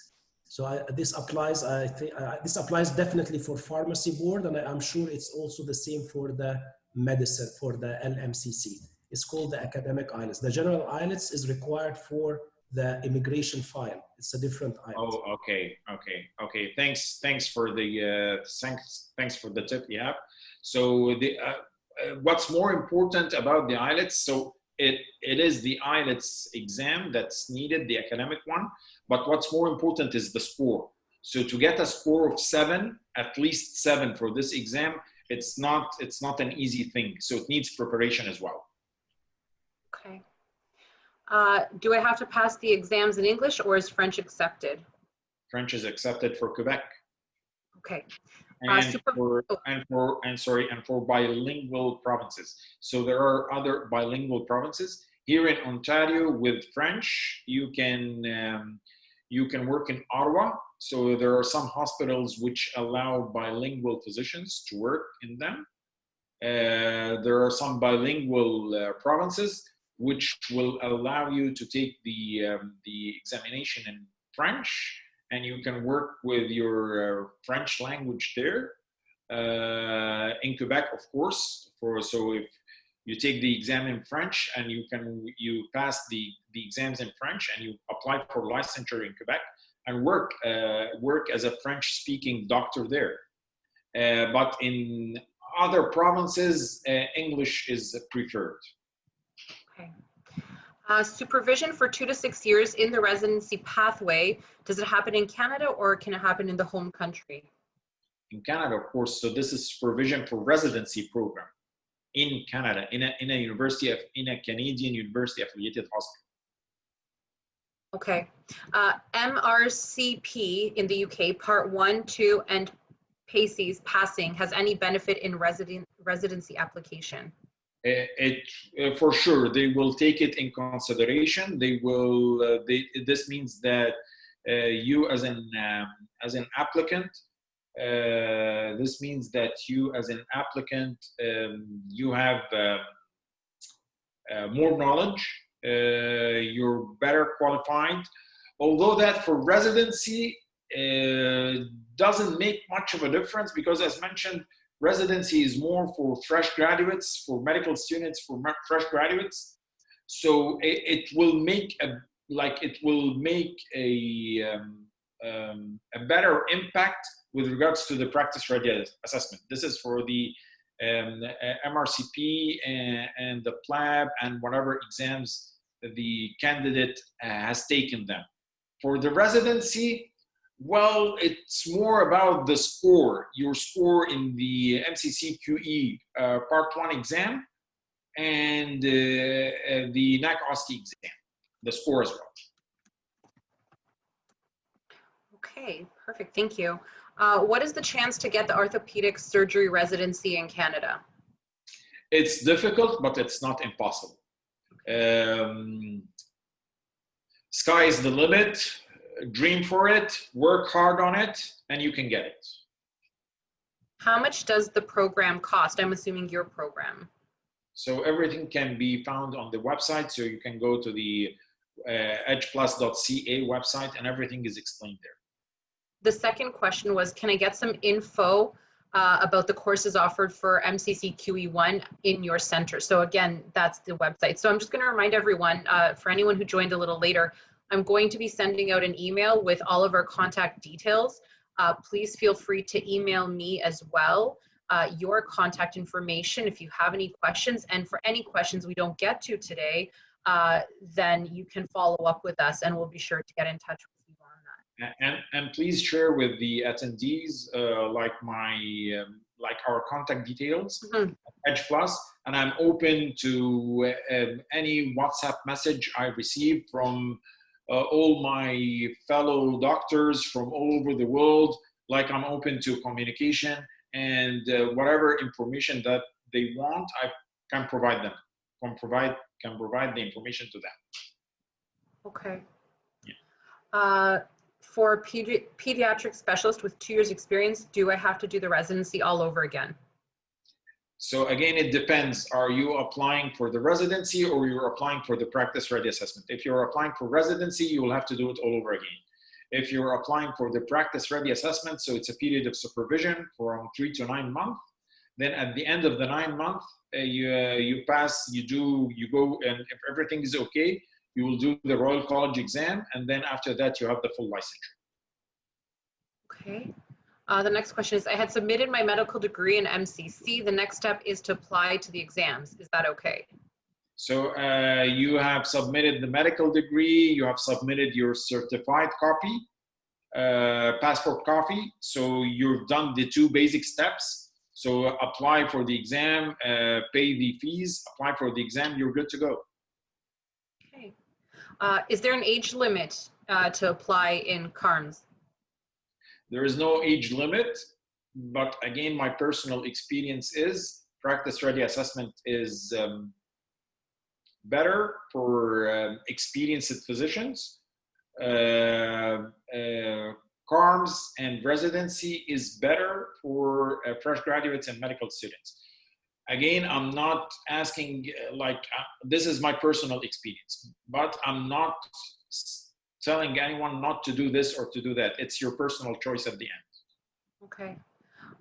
Can a US trained IMG doctor, so someone who completed residency in the US, directly practice in Canada, or do they need to go through PRA?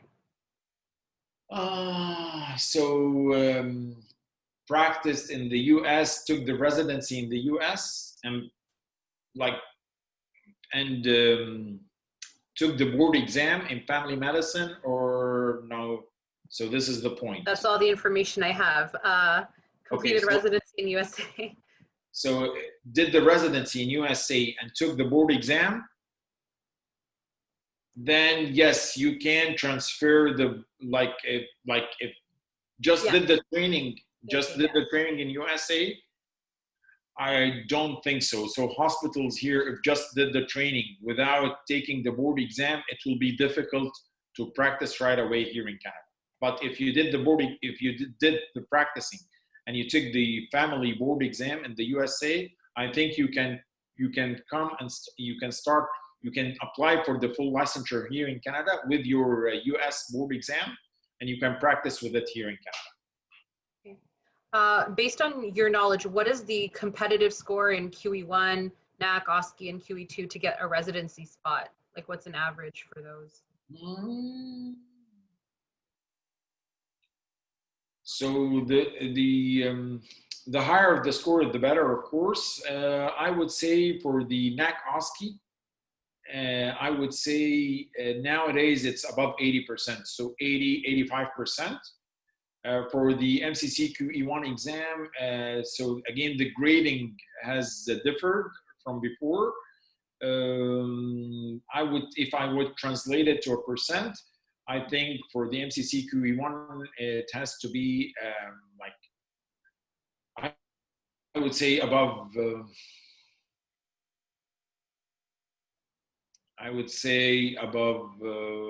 above 80% as well. This is to have a good chance for the MCC QE1 and for the NAC OSCE, at least 80% in these exams. It's very competitive nowadays. Okay. There may be some questions that unfortunately we didn't get a chance to get to. Again, I am going to be sending out an email to each individual who has registered. So of course, if you are with us today on the call, then I have your email address. I'm going to be sharing the details for all of the facilitators as well as the websites. So please be sure to reach out directly to us. Send us an email if you have any follow-up questions. If you'd like to know more about the programs, we're here to support you in that for registration. But in terms of the timing that we have right now, we are at the end of our presentation. So thank you to all of our presenters. Really appreciate your time. Very, very informative information that was shared today. Thank you for all of the responses to the questions. And again, I will be sending out an email with all of the websites, and you can redirect to where you need to go if you're a pharmacist, or if you're a international medical graduate, or if you're looking for financial support. Perfect. Thank you, Laura. Thank you so much. Thank you, Laura and Waida, and thank you for everyone who attended. And as Bassem mentioned, Edge Plus is always open for your questions and queries. So we will be happy to serve you wherever you are. Yeah. And have a great day. Thank you both. Have a great day. Thank you. Bye, everyone. Bye. Bye.